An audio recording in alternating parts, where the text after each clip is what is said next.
1. The invisible game.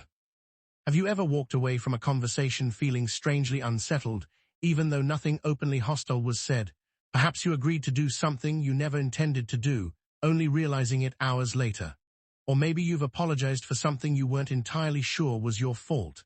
These moments can feel confusing, almost dreamlike, as if an invisible force gently nudged your thoughts in a direction you didn't consciously choose. Most of us have experienced moments like these, yet we rarely stop to ask why they happen. Imagine two people sitting across from each other in a quiet cafe. To anyone passing by, it looks like an ordinary conversation. There are smiles, nods, and polite laughter, but beneath those simple exchanges, something much more complex may be unfolding. Every word carries emotional weight.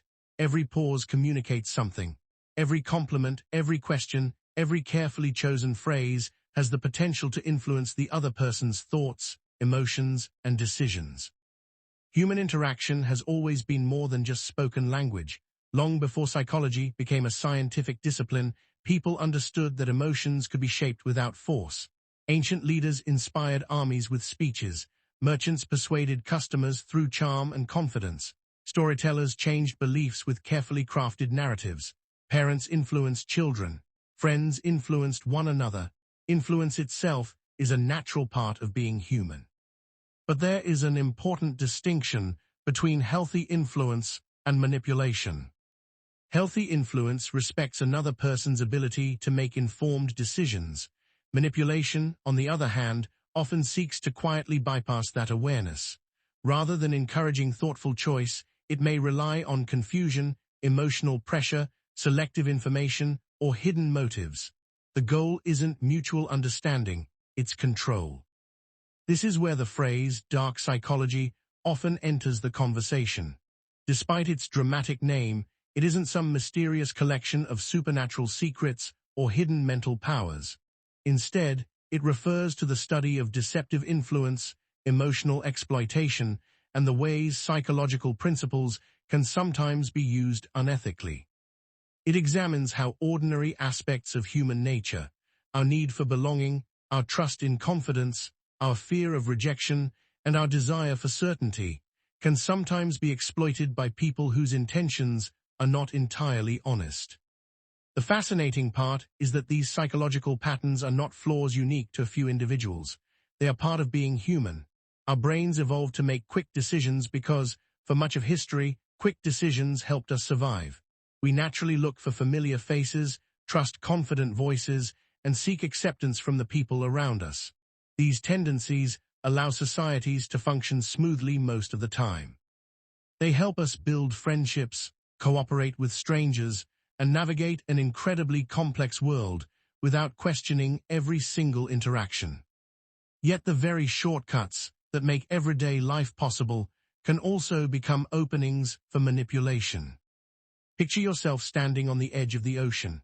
The surface appears calm, almost motionless, but beneath the water, powerful currents move silently in every direction. A swimmer may believe they are moving exactly where they intend, only to discover that the current has carried them far from where they began. Psychological influence often works in much the same way. We usually notice our decisions, but we rarely notice all the subtle forces that helped shape them. This doesn't mean every conversation hides a manipulator, nor does it mean we should become suspicious of everyone we meet. Most people use influence naturally and with good intentions.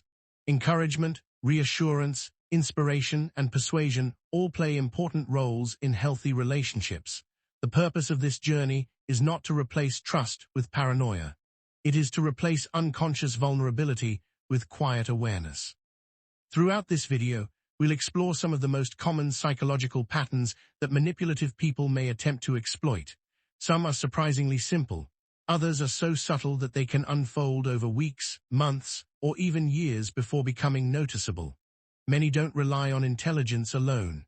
Instead, they depend on timing, emotional awareness, and an understanding of predictable human behavior. As we move from one idea to the next, you may begin recognizing pieces of these patterns in stories you've heard, advertisements you've seen, workplace dynamics you've experienced, or conversations you've had yourself. You may even notice moments where you've unintentionally influenced others without realizing it. After all, influence exists on a spectrum, and nearly everyone participates in it to some degree. Take a moment to reflect on the last meaningful conversation you had today. Can you remember exactly why your emotions shifted during that interaction? Was it something that was said, the tone of voice, a pause that felt unusually long, a compliment that arrived at just the right moment? Often, the strongest influences are not loud or dramatic. They are quiet, subtle, and almost invisible. Perhaps that is what makes them so fascinating. The mind likes to believe it is always steering the ship, carefully choosing every destination. But what if, from time to time, invisible currents gently alter the course without us even noticing? Understanding those currents is not about becoming fearful. It is about becoming more observant. Because once you begin to recognize the hidden patterns beneath everyday conversations, the invisible game slowly starts to reveal itself.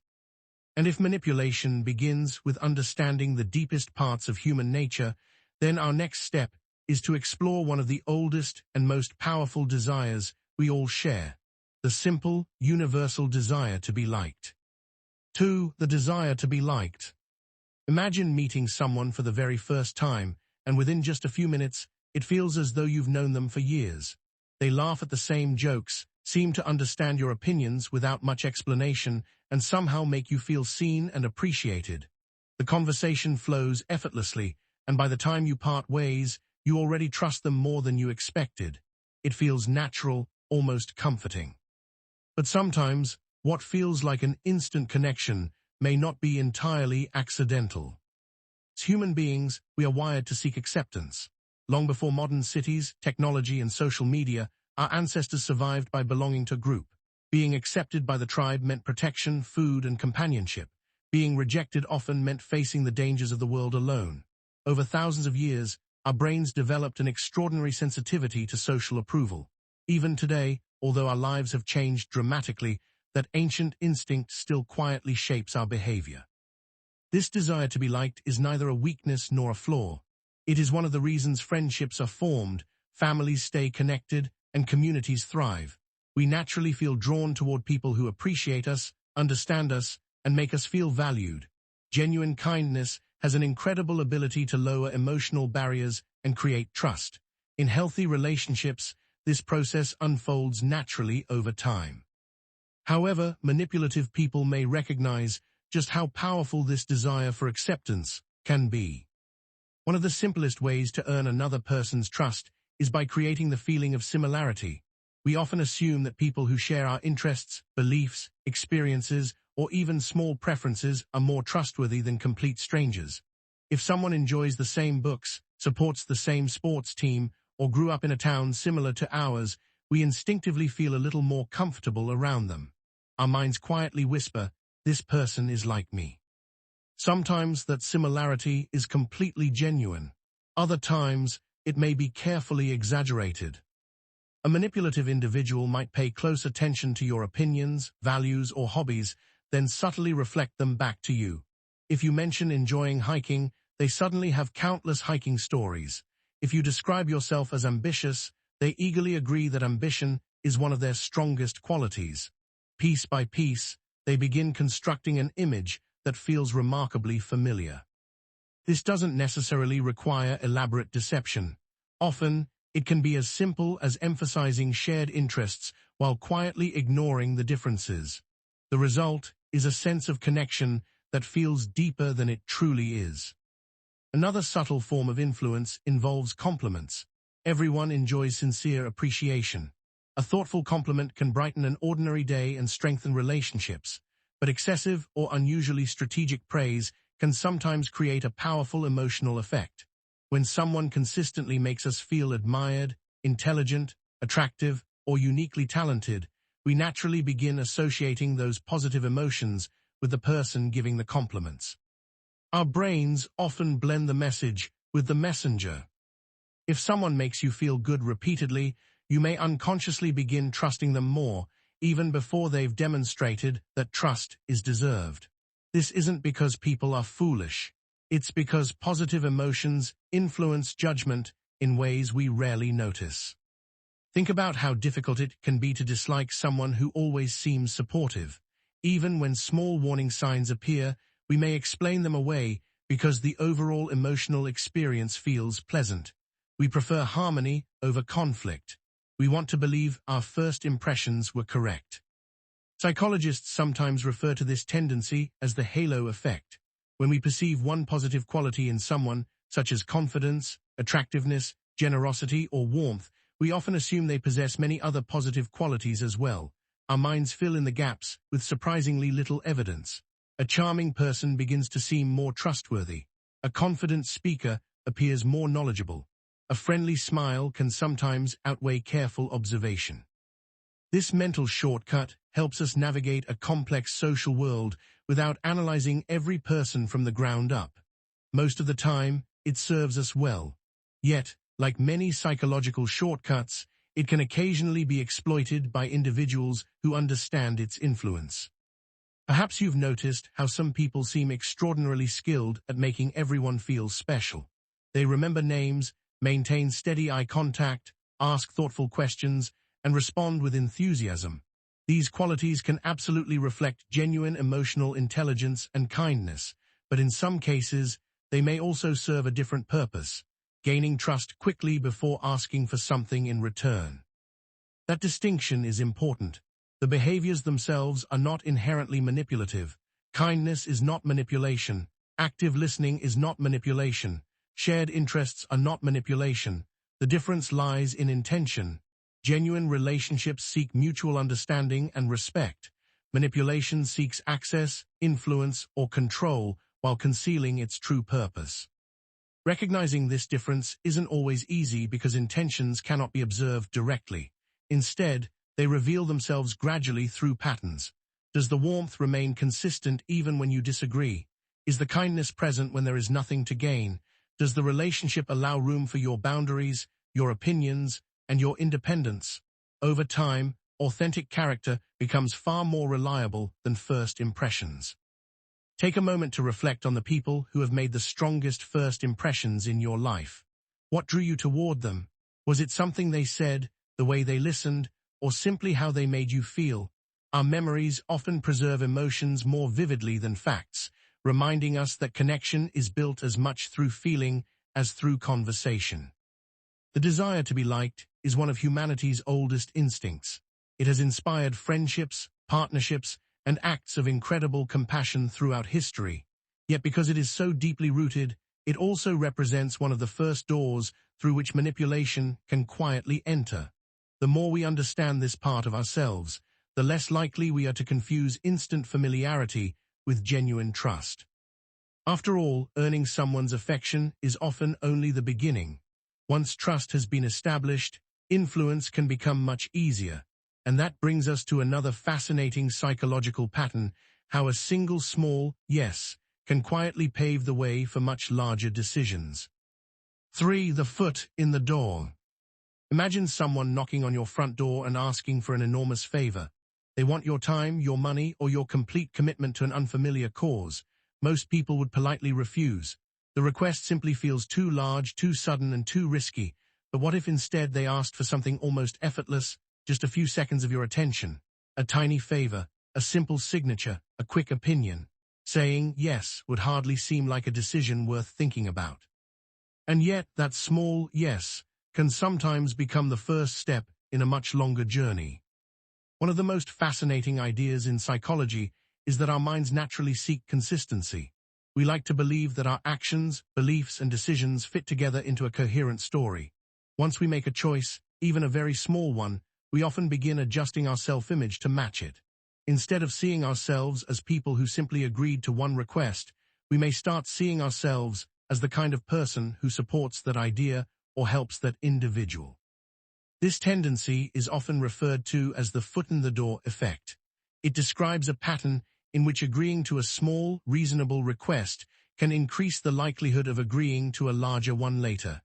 Importantly, this is a well-studied psychological phenomenon that helps explain how commitment can gradually grow over time. While it has many ethical applications, such as encouraging healthy habits or increasing participation in charitable causes, it can also be misused by manipulative individuals who seek to exploit our desire to remain consistent. The process is rarely dramatic. In fact, its power comes from how ordinary it feels.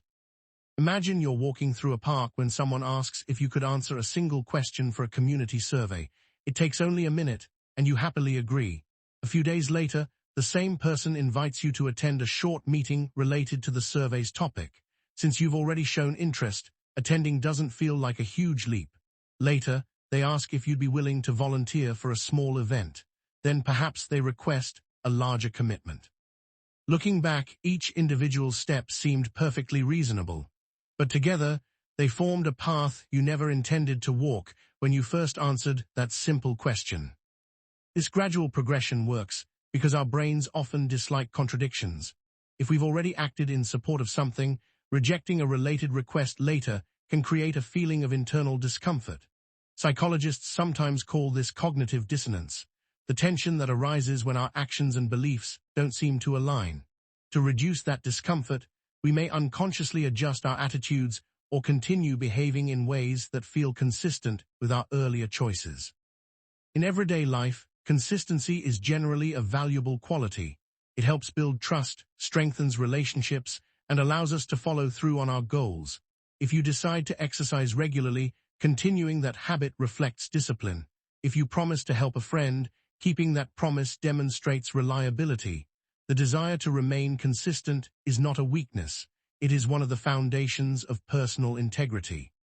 The challenge arises when someone intentionally uses that tendency to guide another person toward decisions they might never have made if presented all at once. Think of climbing a staircase in a dimly lit room. If someone showed you only the final step, it might seem impossibly high. But when each step is only slightly higher than the last, the climb feels effortless. Before long, you've reached a place you never imagined standing. Manipulation often works in much the same way. It doesn't demand everything immediately. It asks for just enough to make the next request seem natural. History provides interesting examples of this principle. In classic psychological research, participants who first agreed to a small request were often more willing to accept a much larger request later, compared to those who were approached with only the larger request. The initial agreement subtly influenced how participants saw themselves. Their identity shifted, even if only slightly, making future cooperation feel more consistent with who they believed they were. Outside of research settings, similar patterns can appear in many areas of life. Marketing campaigns may begin by asking consumers to sign up for a free newsletter before introducing products or services. Organizations often encourage small acts of participation before inviting deeper involvement. Friends, coworkers, and family members also make gradual requests over time. In most cases, these interactions are completely ordinary and ethical. The key difference lies in whether the growing commitment respects your freedom to make informed choices or quietly pressures you into obligations you no longer feel comfortable declining. This is why awareness is so valuable. Every now and then, it is worth asking yourself a simple question. If this were the very first request instead of the fifth, would I still agree? That single moment of reflection can reveal whether your decision is based on your current values or simply on a desire to stay consistent with previous choices. Take a quiet moment to think about a commitment you've made in your own life. Perhaps it was joining a club, accepting extra responsibilities at work, subscribing to a service, or becoming involved in a project that gradually demanded more of your time than you expected. Can you trace your journey back to the very first step? Chances are, it didn't begin with a major decision.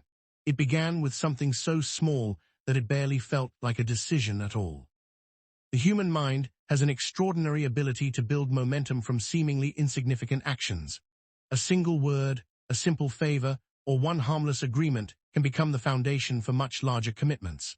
Most of the time, this process helps us grow, learn, and remain faithful to our values. But when someone deliberately exploits our desire for consistency, those same psychological patterns can quietly steer us in directions we never intended to go. And once commitment begins to build, another powerful force often enters the picture. Because before people can be guided toward larger decisions, their ability to think clearly may first need to be clouded.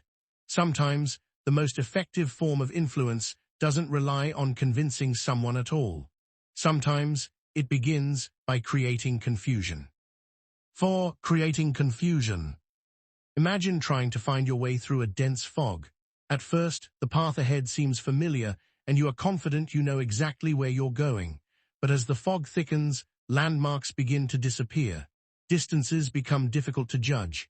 Every direction starts to look the same. Eventually, you find yourself searching for anyone, who seems certain about which way to go. The human mind behaves in a surprisingly similar way when faced with confusion. We often think of persuasion as something that depends on strong arguments, undeniable evidence, or irresistible charm. But sometimes, influence works in a much quieter way. Instead of making one idea appear unquestionably true, it simply makes every other possibility feel uncertain. When clarity disappears, confidence becomes incredibly persuasive. Confusion is an uncomfortable state. Our brains are constantly trying to organize information into meaningful patterns.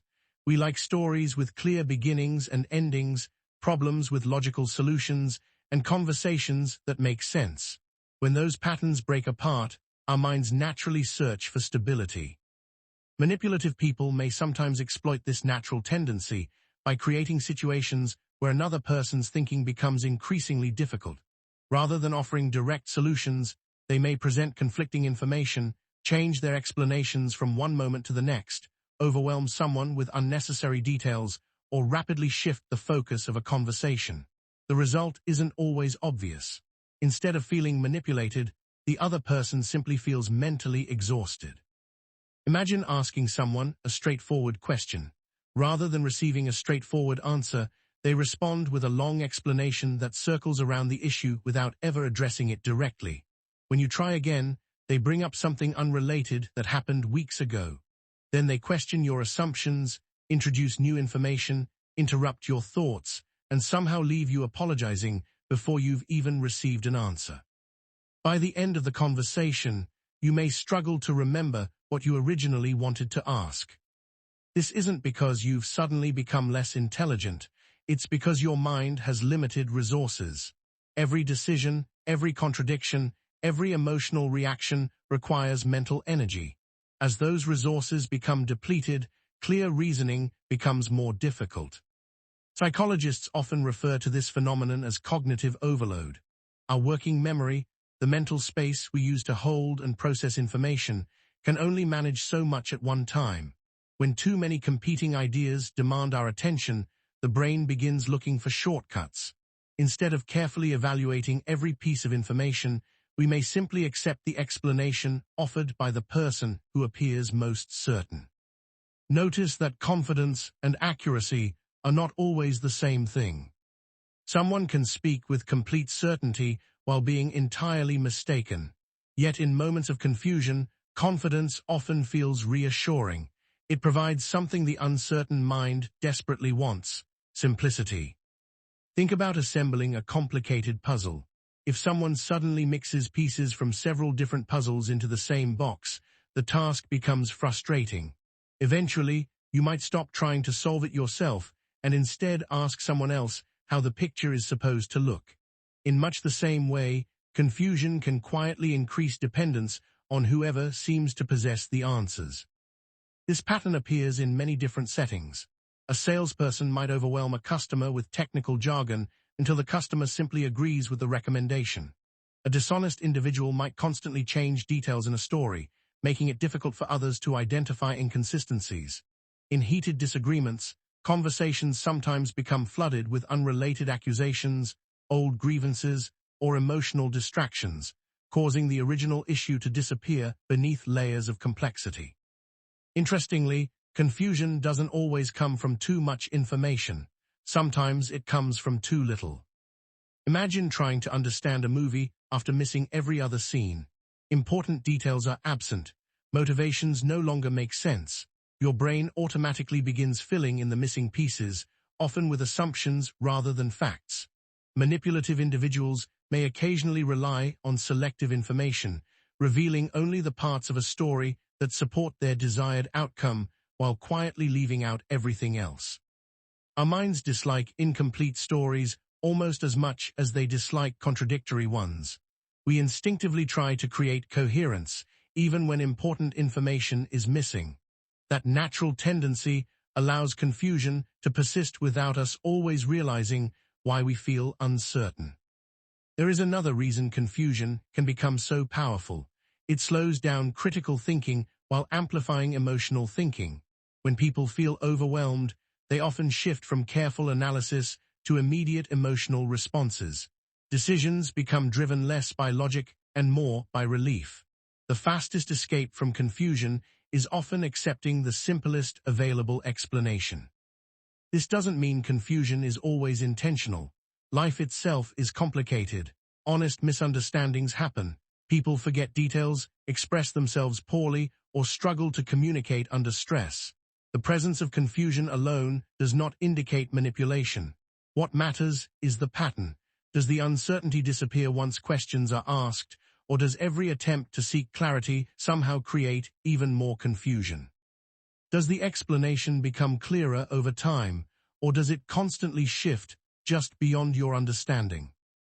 These patterns are worth noticing because clarity usually welcomes questions. Manipulation often resists them. Take a quiet moment to think about a conversation that left you mentally drained. Perhaps you entered it feeling certain about your thoughts, but left questioning everything without fully understanding why. Was the discussion genuinely complex, or did it seem to become more confusing the longer it continued? Sometimes the feeling of exhaustion itself can reveal as much as the words that were spoken. The mind is remarkably resilient, but it also craves order. When that order is disrupted, certainty becomes incredibly attractive. This is why confusion can be such a subtle form of influence. It doesn't force agreement. It simply makes independent thinking more difficult until someone else's version of reality begins to feel like the easiest path forward. And when confusion continues long enough, something even more unsettling can begin to happen. It is no longer just your thoughts that feel uncertain. Eventually, you may begin to question your own memories, your own perceptions, and even your own understanding of reality. That is where our next exploration begins. 5. Questioning your own reality. There is a quiet kind of uncertainty that feels very different from ordinary doubt. It isn't the uncertainty of forgetting where you left your keys or trying to remember the name of a movie you watched years ago. It is something much deeper. It begins when you become unsure of your own experiences. You remember a conversation one way, but someone else insists it happened differently. You recall a promise that was made, yet the other person confidently denies ever saying it. At first, it seems like a simple misunderstanding. After all, everyone misremembers things from time to time. But when these moments happen again and again, something begins to change. Instead of questioning the other person's version of events, you start questioning your own. Memory feels remarkably solid. Most of us move through life assuming that our recollections are reliable enough to guide our decisions. We trust our minds to preserve important conversations, meaningful experiences, and emotional moments. Yet modern psychology has repeatedly shown that memory is far less like a video recording than we often imagine. Instead, it behaves more like a story that is quietly edited every time we revisit it. Each time we remember an event, our brain reconstructs it from scattered pieces of information. Details may become sharper, fade away, or even change slightly without us noticing. New information can blend with old memories, creating recollections that feel completely real despite containing small inaccuracies. This doesn't mean our memories are useless. Most of the time, they serve us remarkably well, but their flexibility also means they can occasionally be influenced. This natural characteristic of memory is one reason why persistent contradiction can become so psychologically unsettling. Imagine recalling a simple event with complete confidence. Perhaps you remember someone agreeing to meet you at a certain time. When you mention it later, they immediately respond with absolute certainty that the conversation never happened. They don't hesitate. They don't seem unsure. They look genuinely convinced that your memory is wrong. At first, you defend your recollection. I remember exactly what was said. But the other person calmly insists otherwise. Days later, the topic comes up again, and once again they deny it ever happened.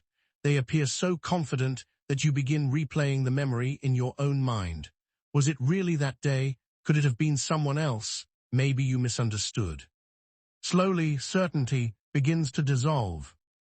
This process can become especially powerful when it happens repeatedly over long periods of time. Consistent denial, contradiction, or dismissal of another person's perceptions may gradually erode their confidence in their own judgment. Instead of trusting their own experiences, they begin relying more heavily on the other person's interpretation of reality. It is important to recognize that people genuinely remember events differently all the time. Honest disagreements about memory are completely normal. Two individuals can witness the same situation and walk away with surprisingly different recollections because attention, emotions, and perspective influence what each person notices. The existence of conflicting memories alone does not indicate manipulation. The concern arises when one person's reality is repeatedly dismissed without sincere effort to understand it, especially when the pattern appears designed to increase dependence or undermine confidence. Our minds naturally assume that confident people know what they're talking about. Confidence often feels like evidence, even though it isn't. A person can express complete certainty while being mistaken, and another can speak cautiously while being entirely correct. Yet because confidence is emotionally persuasive, repeated assertions can slowly outweigh our own uncertain memories. Think about standing in front of a mirror that changes its reflection every day. On Monday it shows your face accurately, on Tuesday it subtly alters your appearance. By Friday, you're no longer sure which reflection represents reality. Eventually, you might stop trusting your own eyes and begin depending entirely on the mirror to tell you what you look like. In a similar way, repeated challenges to your perception can slowly reshape the relationship you have with your own thoughts. Psychologists have long understood that people often look to others when evaluating uncertain situations. This tendency can be incredibly helpful. If everyone around us notices danger that we've overlooked, listening to them may protect us. If trusted friends point out a mistake we've made, their perspective helps us grow. But there is an important difference between receiving honest feedback and becoming disconnected from your own judgment. Healthy relationships encourage open discussion. They allow room for disagreement, clarification, and mutual understanding. They acknowledge that everyone occasionally remembers things differently. Trust grows because both people are willing to examine evidence, listen carefully, and accept the possibility of being mistaken. Manipulative relationships often move in the opposite direction. Questions are dismissed rather than explored. Doubts are amplified instead of resolved. One person's confidence becomes the only version of reality that seems acceptable. Over time, this uncertainty can spread beyond individual conversations. A person may begin second-guessing everyday decisions, apologizing unnecessarily, or seeking reassurance for choices they once made with confidence. They may hesitate before expressing opinions because they no longer trust their own perspective. What began as uncertainty about a few isolated memories slowly expands into uncertainty about themselves. Take a quiet moment to reflect on how often you trust your own instincts. Can you remember a time when you were absolutely certain about something, only to begin doubting yourself because someone else repeatedly insisted you were wrong? Whether that person was ultimately correct or mistaken, notice how easily confidence can shift when certainty is challenged often enough. The human mind is wonderfully adaptable, but that adaptability comes with a hidden vulnerability. We are constantly updating our understanding of the world based on new information and the people around us. Most of the time, this ability allows us to learn, improve, and deepen our relationships. Yet in the wrong hands, that same openness can become a doorway through which doubt quietly enters. Perhaps the most unsettling part is that this process rarely happens all at once. It unfolds gradually, almost invisibly, one conversation at a time, until the line between your own perception and someone else's version of reality becomes increasingly difficult to distinguish. And yet, not every attempt to influence another person's mind relies on words. Sometimes, what affects us most is not what is said, but what is left unsaid. Sometimes, silence itself becomes one of the most powerful forms of psychological influence. That is the quiet force we will explore next. 6. The power of silence. Silence is often mistaken for emptiness. When no one is speaking, it can seem as though nothing is happening at all. But anyone who has ever sat through an uncomfortable meeting, waited anxiously for an important message, or shared a room with someone who refuses to speak knows that silence is rarely empty. In many ways, it is one of the loudest forms of communication we experience. Imagine sending a heartfelt message to someone you care about. You watch as it is delivered, minutes pass, then an hour, then an entire day. There is no reply, no explanation, no acknowledgement that your words were even received. Before long, your mind begins doing what it has always done. It starts searching for answers. Did I say something wrong? Are they upset with me? Should I send another message? Have they lost interest? Notice how quickly the absence of information becomes filled with possibilities. The silence itself never provided those answers. Your own mind created them. Human beings are naturally uncomfortable with uncertainty. When information is missing, our brains work tirelessly to complete the story. This remarkable ability helps us solve problems, predict outcomes, and make sense of an unpredictable world. Yet it also means that silence can carry enormous psychological weight, especially when it occurs in emotionally important situations. Most of the time, silence is completely ordinary. Someone may be busy, tired, distracted, or simply enjoying a quiet moment. Healthy relationships include comfortable silences that require no explanation. Friends can sit together without speaking. Family members can share peaceful moments without feeling anxious. In those situations, silence becomes a sign of trust rather than uncertainty. But silence can feel very different when it is used intentionally to create emotional discomfort or uncertainty. Imagine asking someone a sincere question after an argument. Instead of answering, they simply look away. Hours pass without a response. Every attempt to communicate is met with more silence. Eventually, the conversation becomes less about resolving the disagreement and more about escaping the discomfort created by the lack of communication. In situations like these, the silence itself may begin influencing emotions. The unanswered questions become heavier than the original disagreement. One reason silence can feel so powerful is that our minds are deeply social. For thousands of years, survival depended on remaining connected to other people. Being ignored by the group could have serious consequences. While modern life is very different, many of those ancient emotional systems remain remarkably active. Being excluded, ignored, or left uncertain can still trigger feelings of anxiety because our brains instinctively interpret social disconnection as something important. This is why waiting can feel so emotionally intense. Think about standing in a large theater moments before the performance begins. The audience grows quiet. The silence builds anticipation. Nothing has happened yet, but everyone feels that something is about to happen. Silence creates space, and within that space, the imagination often becomes more active than reality itself. Manipulative individuals may sometimes understand this psychological tendency. Rather than expressing anger directly, they may withhold responses, delay communication without explanation, or remain emotionally unavailable during important conversations. The goal is not always to solve the problem, but to increase uncertainty, leaving the other person wondering what they should do next. Interestingly, the less information we receive, the more mental energy we often spend trying to interpret it. Psychologists have observed that people frequently devote more attention to unfinished experiences than completed ones.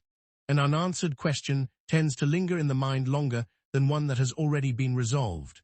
In everyday life, this explains why unresolved conversations can occupy our thoughts for hours or even days. The brain keeps returning to the incomplete situation, searching for closure. Silence can therefore become surprisingly consuming, not because of what it contains, but because of what it withholds. Imagine reading a mystery novel with the final chapter torn out. You would probably spend considerable time imagining different endings. Every clue would take on new significance. Every unanswered question would demand your attention. The missing conclusion becomes more captivating than many of the chapters that came before it. Human relationships can work in a similar way.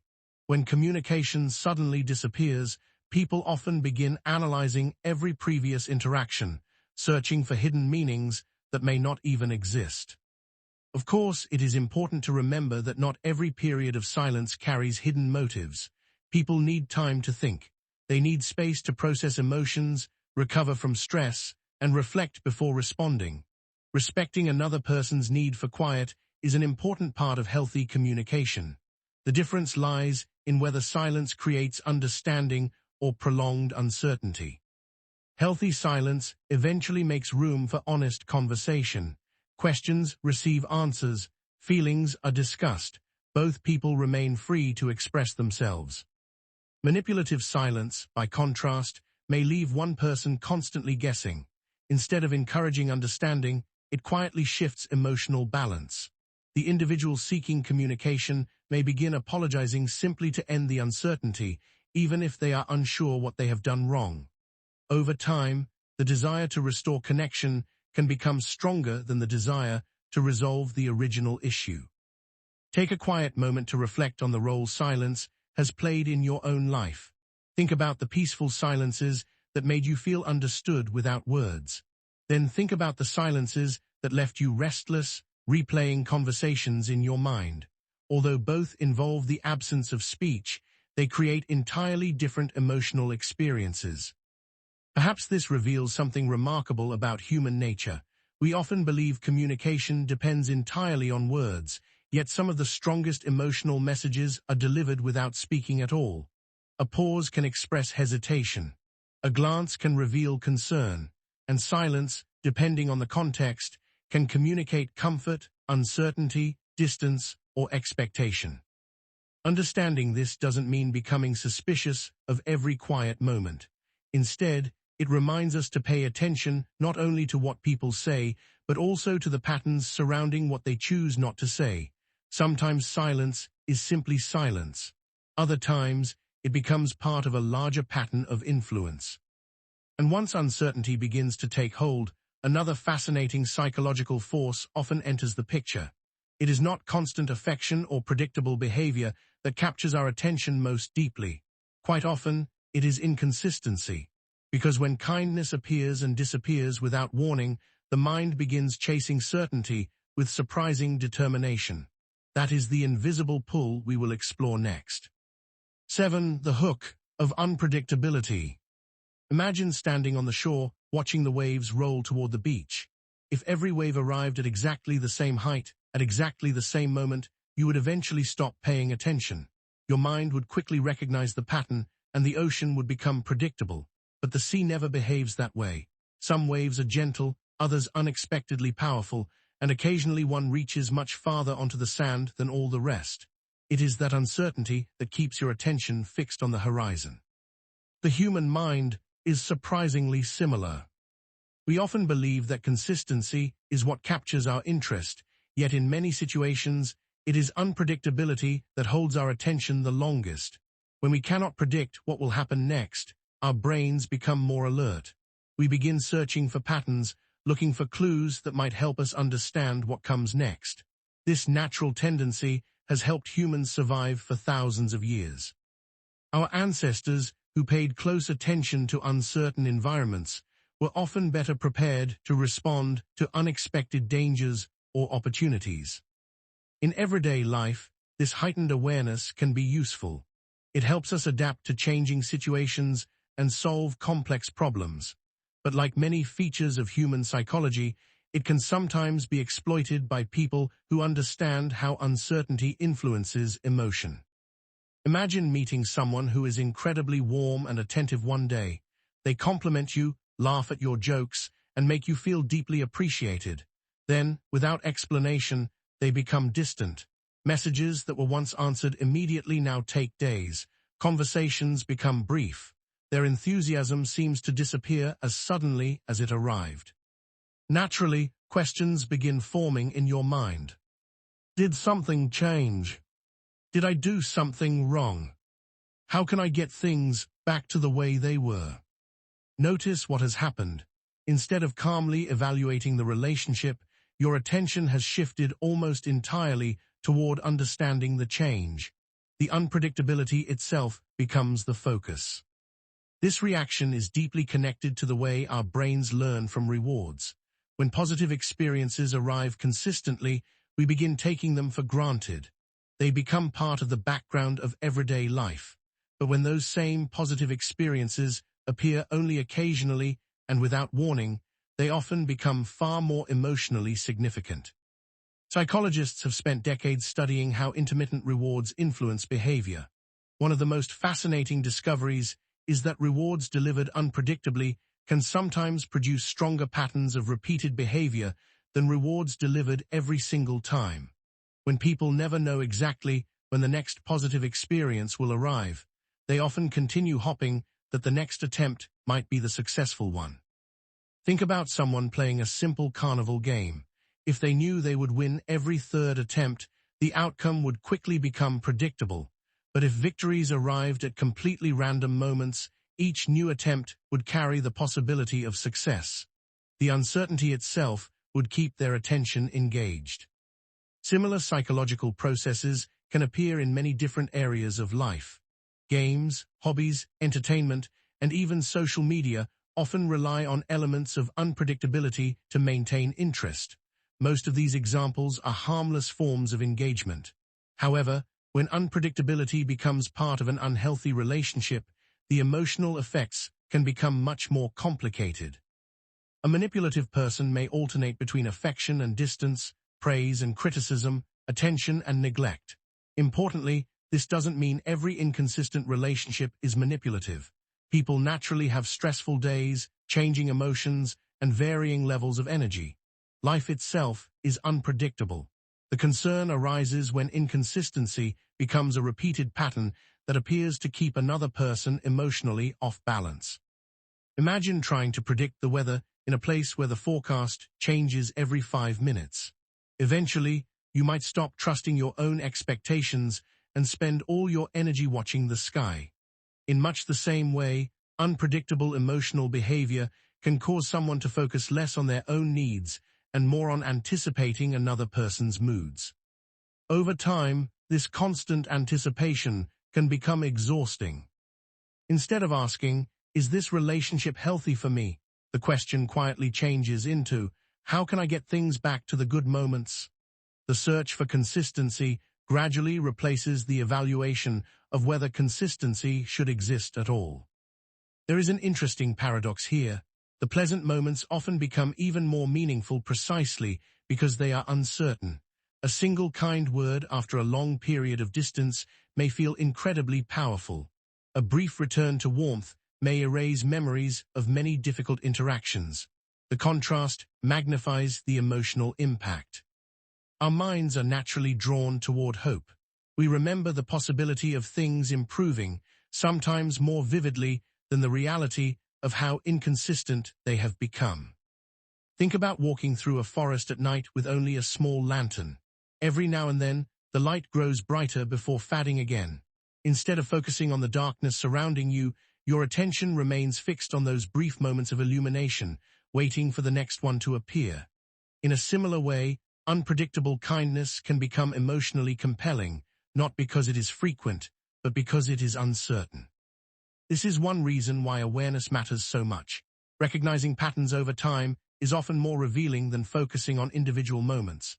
Almost anyone can have a wonderful day or a difficult day. What tells the deeper story is the overall pattern.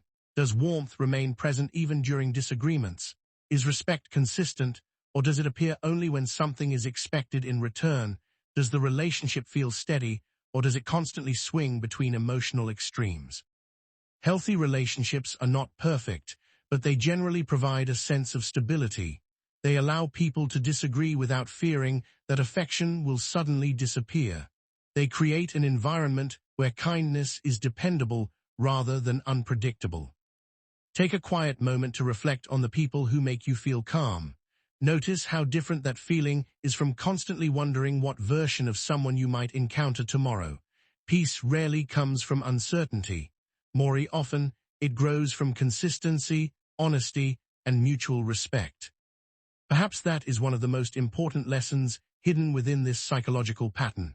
The mind is naturally attracted to uncertainty because uncertainty promises answers. Yet not every mystery deserves endless attention. Sometimes, the healthiest choice is not chasing the next moment of approval, but recognizing the value of steady, reliable connection. And once someone's attention becomes deeply focused on emotional highs and lows, another subtle force begins to shape their experience. Feelings themselves can spread from one person to another almost invisibly, influencing entire conversations without anyone realizing it. That quiet exchange of emotion is where our journey continues next. 8. Emotional contagion. Have you ever entered a room in a perfectly ordinary mood, only to leave feeling anxious, excited, or strangely uneasy without fully understanding why? Perhaps a coworker arrived looking visibly stressed, and before long, the entire office felt tense. Or maybe you attended a celebration where laughter seemed to spread effortlessly from one person to another until everyone was smiling, even those who hadn't heard the original joke. These moments reveal something remarkable about human nature. Emotions are rarely contained within a single person. They have a quiet tendency to travel. Imagine dropping a small stone into a still pond. The splash lasts only a moment, but the ripples continue moving outward, touching every part of the water. Human emotions often behave in much the same way. A single expression, a change in tone, or even a subtle shift in body language can influence the emotional atmosphere around us. Most of the time, this process happens so naturally that we barely notice it. Psychologists often describe this phenomenon as emotional contagion. It refers to our tendency to unconsciously absorb and reflect the emotions expressed by the people around us.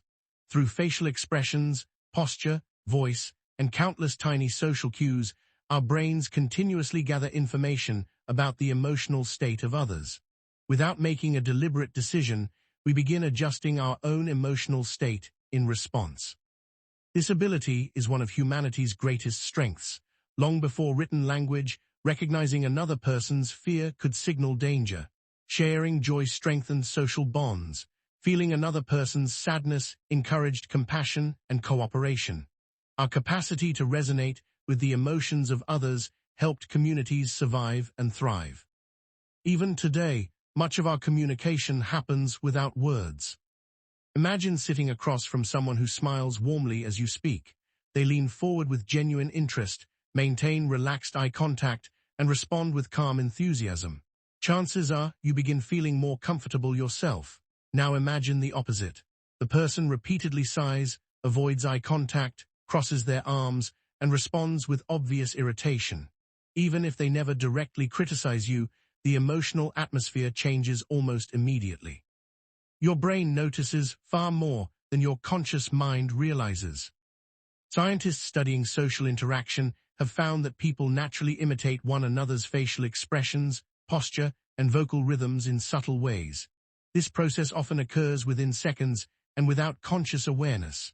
When someone laughs sincerely, we often find ourselves smiling before we've even decided whether the joke was funny. When another person appears frightened, our own bodies may become more alert before we know what caused the fear. In healthy relationships, this emotional synchronization creates understanding. Friends comfort one another because they genuinely feel each other's pain. Families celebrate together because joy becomes shared rather than isolated. Emotional contagion allows empathy to flourish. Yet, like many aspects of psychology, this natural process can sometimes be exploited. Imagine someone who enters every conversation with overwhelming frustration. Every minor inconvenience becomes a major crisis. Every disagreement is presented as an emergency. Over time, people around them may begin carrying that same emotional weight, even when nothing significant has changed in their own lives. Alternatively, imagine someone who deliberately creates excitement around ordinary events. Their confidence is infectious. Their enthusiasm spreads rapidly through a group, encouraging others to lower their skepticism and follow along without carefully evaluating the situation. Neither fear nor excitement is inherently manipulative. Both are normal human emotions. The difference lies in whether those emotions are being expressed authentically or intentionally amplified to influence the thoughts and decisions of others. Think about a crowded theater. One person quietly standing up causes little reaction, but if someone suddenly appears frightened and rushes toward the exit, others may instinctively follow before understanding what caused the alarm. Emotion often travels faster than information. We frequently react first and analyze later. This tendency explains why emotional environments matter so much. We tend to assume our feelings belong entirely to us, but in reality, they are constantly shaped by the people we spend time with. Their worries influence our worries. Their optimism influences our confidence. Their calmness can slow our racing thoughts, while their anger can quietly raise our own tension. In this way, emotions become social experiences rather than purely personal ones. Manipulative individuals may sometimes recognize how contagious emotions can be. Instead of convincing someone through careful reasoning, they may create an emotional atmosphere that encourages a particular response. Heightened excitement can reduce careful thinking. Persistent anxiety can make reassurance feel incredibly valuable. Repeated frustration can gradually influence how an entire group perceives a situation. Notice that none of this requires deception through facts alone. Sometimes the emotional tone of a conversation quietly shapes conclusions before evidence is ever discussed. There is an old saying that moods are contagious. Modern psychology suggests there is considerable truth in that simple observation. The people around us continuously influence not only what we think, but also how we feel while thinking it. This realization invites an interesting question. How often do we mistake borrowed emotions for our own? Take a quiet moment to reflect on the last time your mood changed unexpectedly.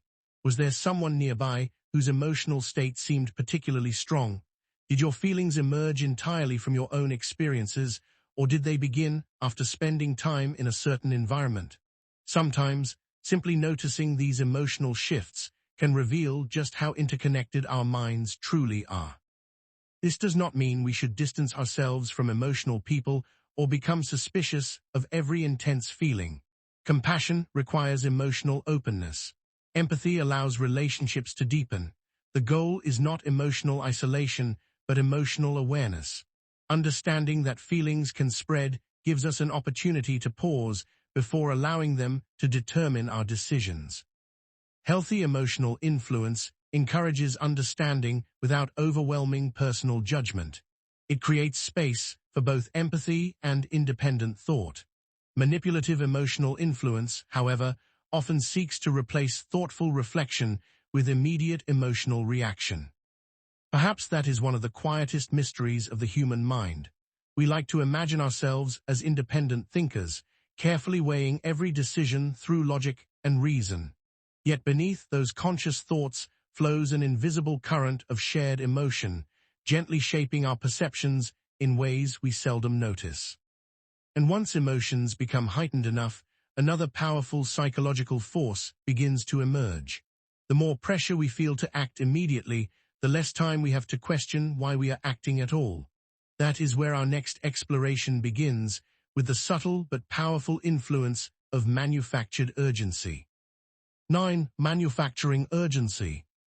Imagine you're walking through a quiet marketplace, browsing without any particular destination in mind. You pause in front of a small shop, casually examining an item that catches your eye. There is no pressure. You have all the time in the world to think.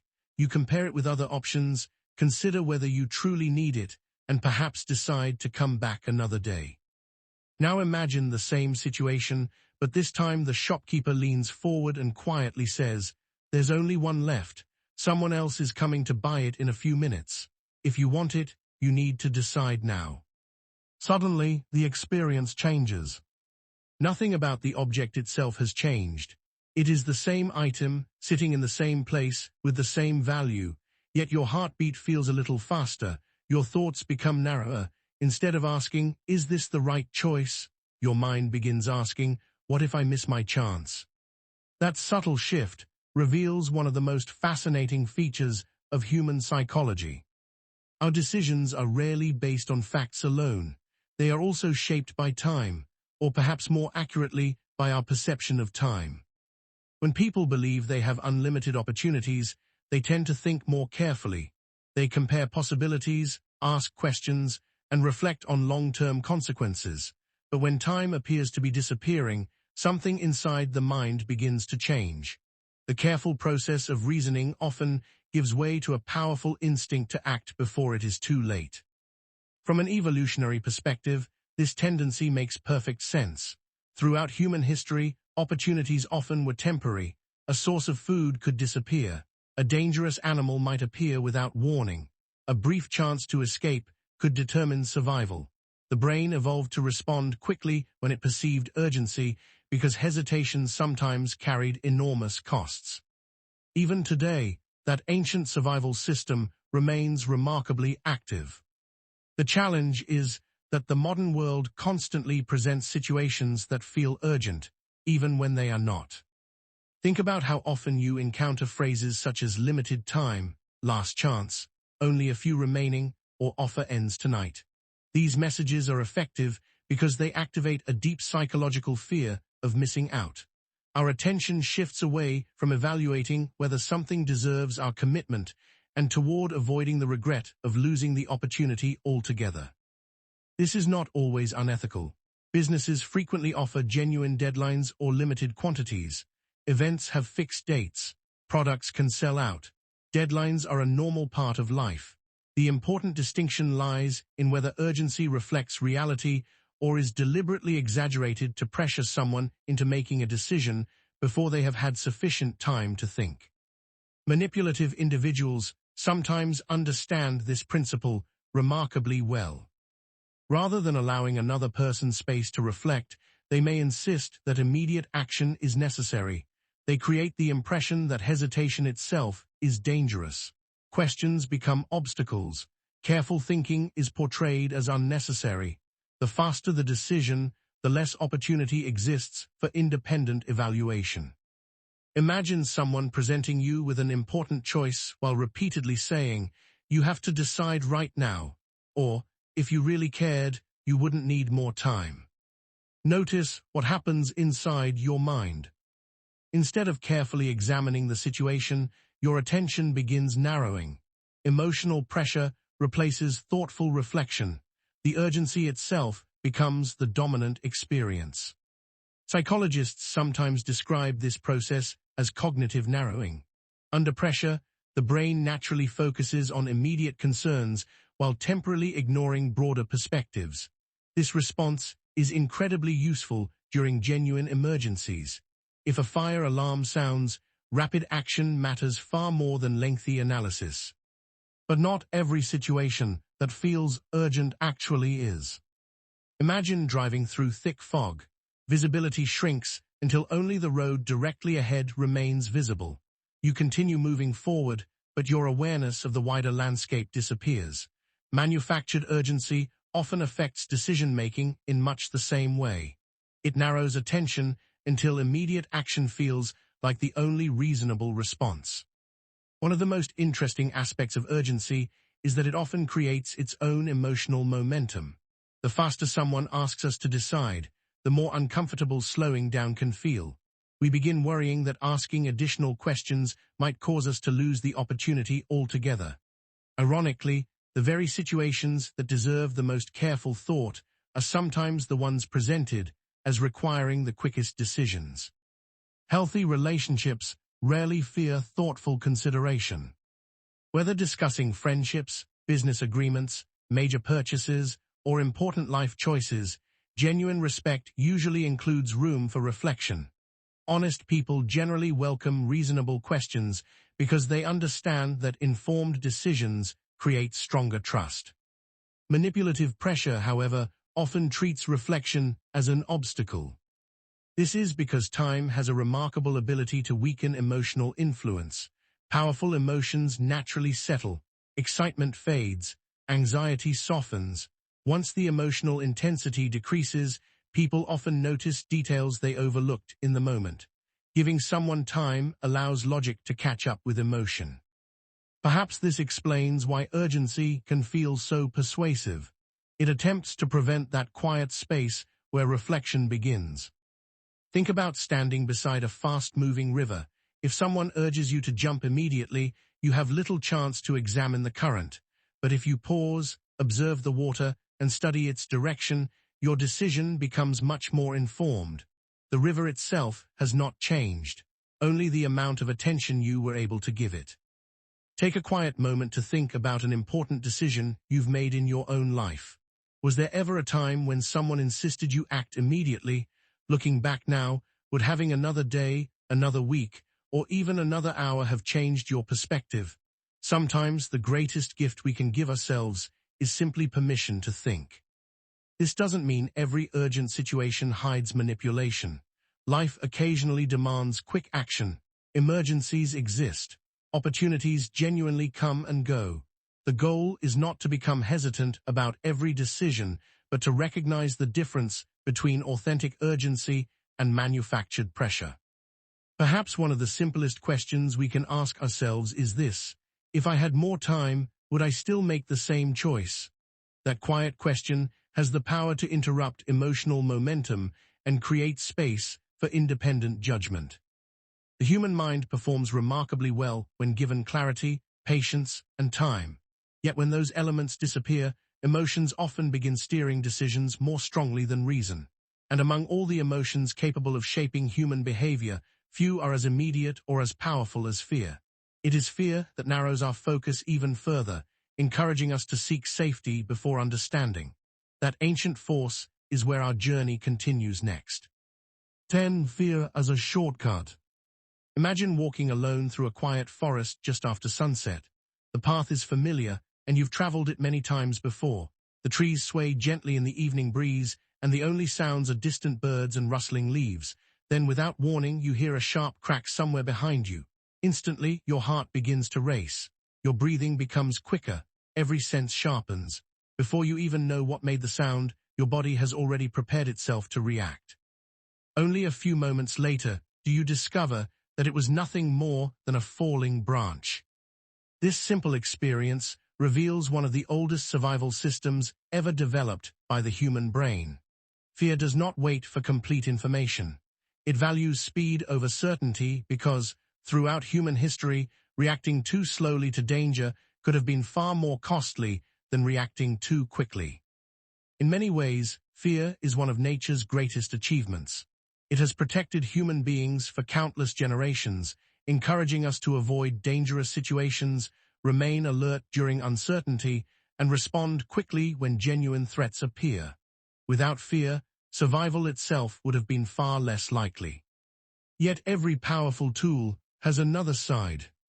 Because fear influences us so quickly, it also has the remarkable ability to bypass careful reasoning. Instead of encouraging us to patiently evaluate every possibility, it narrows our attention toward immediate safety. The question changes from what is true to how do I protect myself? This shift is incredibly useful when facing real danger. If a car suddenly swerves toward you, there is no time for philosophical reflection. Your body reacts almost automatically. But in everyday life, not every fear reflects an immediate threat. Sometimes the feeling of danger arrives long before the evidence does. Our brains are designed to notice potential risks more quickly than potential rewards. Psychologists sometimes refer to this tendency as negativity bias. Negative information often captures our attention more strongly because, from an evolutionary perspective, overlooking a threat was generally more dangerous than overlooking an opportunity. Imagine two headlines appearing side by side. One announces that everything is going well. The other warns of a possible crisis. Most people instinctively look at the second headline first. It isn't because they enjoy bad news. It's because the brain naturally prioritizes information that might affect survival. This tendency influences much more than the news we read. It shapes conversations, relationships, and everyday decisions. Manipulative individuals may sometimes understand that fear is one of the fastest ways to influence behavior. Rather than patiently presenting balanced information, they may emphasize worst-case scenarios, exaggerate potential dangers, or suggest that immediate action is the only way to avoid disaster. Notice how powerful this can become. When people feel frightened, they often become less interested in exploring multiple perspectives. Instead, they search for certainty. A confident voice offering a simple solution suddenly becomes incredibly appealing. Imagine standing in a large city during a sudden power outage. The streets grow darker, familiar landmarks disappear, and uncertainty spreads quickly. If one person confidently announces that they know the safest way out, many people may instinctively follow, even before verifying whether the information is correct. In moments of fear, confidence often feels like safety. This doesn't mean confident people are dishonest. Many leaders remain calm during emergencies because reassurance genuinely helps others respond effectively. The important difference lies in whether fear is being addressed honestly or intentionally amplified for influence. Consider how stories are told around a campfire. A tale whispered quietly often feels more mysterious than one shouted loudly. Our imagination eagerly fills in the missing details. Fear behaves in much the same way. The unknown often feels more frightening than the known because the mind instinctively imagines possibilities far worse than reality. This explains why vague threats can sometimes feel even more powerful than specific ones. If someone simply says, "Something bad is going to happen," your imagination begins constructing endless possibilities. Without clear information, the brain fills the empty spaces with its own fears. Manipulative communication sometimes relies on this uncertainty, allowing people to frighten themselves without requiring much evidence at all. Fear also affects the way we process information. Under emotional stress, the brain often prefers simple explanations over complicated ones. Nuance becomes exhausting. Complexity feels frustrating. A clear enemy, a single cause, or one obvious solution can appear much more convincing than a careful analysis that acknowledges uncertainty. Yet reality is rarely that simple. Life is filled with situations where multiple factors interact in complicated ways. Honest understanding often requires patience, curiosity, and the willingness to accept that some questions do not have immediate answers. Fear, however, encourages the opposite. It whispers that uncertainty itself is dangerous and that quick decisions are the safest path forward. Take a quiet moment to think about the last time you felt genuinely afraid. Once the situation had passed, did everything seem exactly as frightening as it first appeared? Often, after emotions settle, we discover that our minds filled many of the unknown spaces with possibilities that never actually happened. This is not a failure of judgment. It is simply how the human brain has learned to protect itself. Understanding fear does not mean ignoring it. Fear remains one of our most valuable emotional signals. It warns us of genuine risks and encourages caution when caution is needed. The challenge is learning to distinguish between fear that reflects reality and fear that has been magnified by uncertainty, pressure, or another person's influence. Healthy guidance acknowledges fear while encouraging thoughtful understanding. It provides evidence, answers questions, and respects another person's ability to make informed decisions. Manipulative influence, by contrast, often keeps fear alive because a frightened mind is less likely to slow down and ask difficult questions. Perhaps that is the quiet paradox of fear. The emotion designed to keep us safe can sometimes make us easier to influence if we never pause to examine what frightened us in the first place. Awareness does not eliminate fear, but it gives us the opportunity to ask one simple question before acting: what evidence supports this feeling? As powerful as fear may be, it is not the only emotion capable of quietly shaping our behavior. There is another feeling that often works more subtly, lingering long after the moment has passed. It doesn't make our hearts race. Instead, it settles gently on our conscience, encouraging us to repay kindness, fix problems, or shoulder burdens that may not truly belong to us. That emotion is guilt, and it is the next hidden force we will explore. 11. The weight of guilt. Imagine carrying a backpack on a long journey. At first, it feels almost weightless. You hardly notice it's there, but as the hours pass, someone quietly slips another stone inside, then another, and another. Each individual stone is small enough to ignore, yet eventually the backpack becomes so heavy that every step requires effort. The strange part is that you may not even remember when the weight began to increase. Guilt often works in much the same way.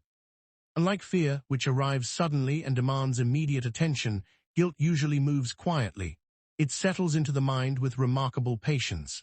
It asks us to replay conversations, reconsider decisions, and question whether we have somehow failed another person. In healthy situations, guilt serves an important purpose. It reminds us to repair relationships when we've made mistakes, encourages empathy, and helps us live according to our values. Without guilt, society itself would struggle to function. We apologize because guilt reminds us when we've caused harm. We keep promises because breaking them feels uncomfortable. We care about the well-being of others because our emotional lives are deeply connected to theirs.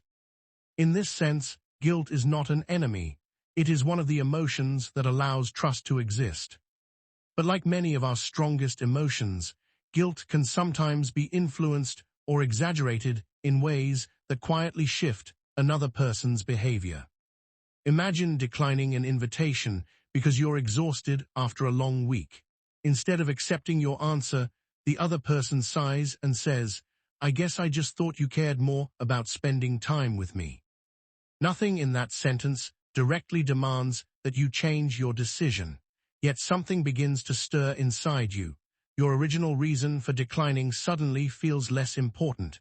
Instead of thinking about your own need for rest, you begin wondering whether you've disappointed someone. Notice how quickly your attention changes. The decision is no longer centered on what is reasonable or healthy. It becomes centered on relieving an uncomfortable feeling. This is one of the reasons guilt can become such a powerful emotional force. People generally dislike carrying it. We naturally seek ways to reduce the discomfort, often by apologizing, explaining ourselves, or changing our behavior. In healthy relationships, this process strengthens understanding because genuine concerns are discussed openly. But when guilt is intentionally encouraged to influence another person's choices, the emotional balance begins to shift. One of the most fascinating aspects of guilt is that it often grows strongest in people who are already caring and compassionate. Individuals who value kindness usually spend more time considering how their actions affect others. They are more likely to reflect on criticism, more willing to apologize, and more eager to repair damaged relationships. These are admirable qualities.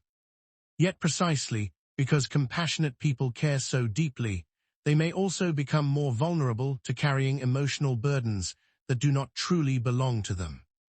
Imagine standing beside a large mirror that reflects not only your own emotions, but everyone else's as well. Before long, distinguishing between your responsibilities and another person's feelings becomes increasingly difficult. If someone around you is disappointed, you immediately assume you caused it. If another person is unhappy, your first instinct is to fix the situation, even when the circumstances have little to do with you. Over time, this way of thinking can become emotionally exhausting. Manipulative individuals may sometimes recognize this tendency. Rather than asking directly for what they want, they may imply that refusing them will cause emotional pain, disappointment, or hardship. Instead of encouraging honest discussion, they quietly shift the emotional responsibility onto someone else.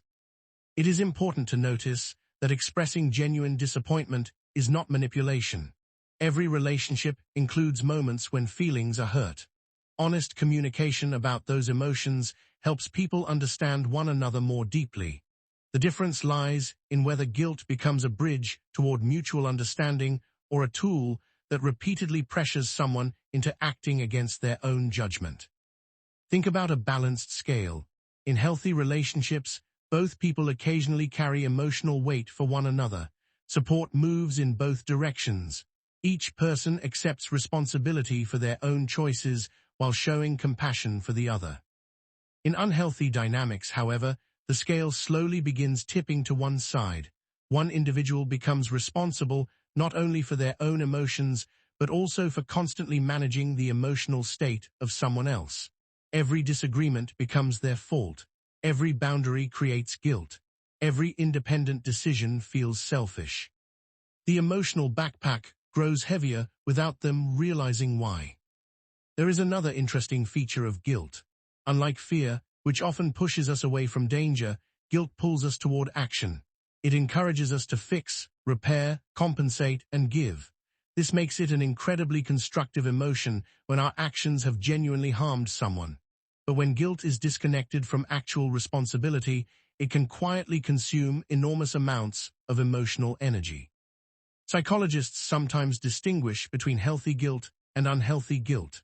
Healthy guilt arises when our behavior conflicts with our own values. It encourages accountability and meaningful change. Unhealthy guilt, on the other hand, may appear when we feel responsible for situations beyond our control or for meeting expectations that were never reasonable in the first place. Learning to recognize this distinction requires quiet reflection. Take a moment to think about a time when you felt guilty. Ask yourself gently, was I responding to something I genuinely did, or was I carrying responsibility for another person's emotions simply because I cared about them? Sometimes those two experiences become so closely intertwined that separating them takes patience. One of the quietest forms of emotional wisdom is understanding that compassion does not require accepting every burden placed before you. Caring about someone does not automatically make you responsible for every disappointment they experience. Healthy relationships allow both people to experience difficult emotions without assigning blame where it does not belong.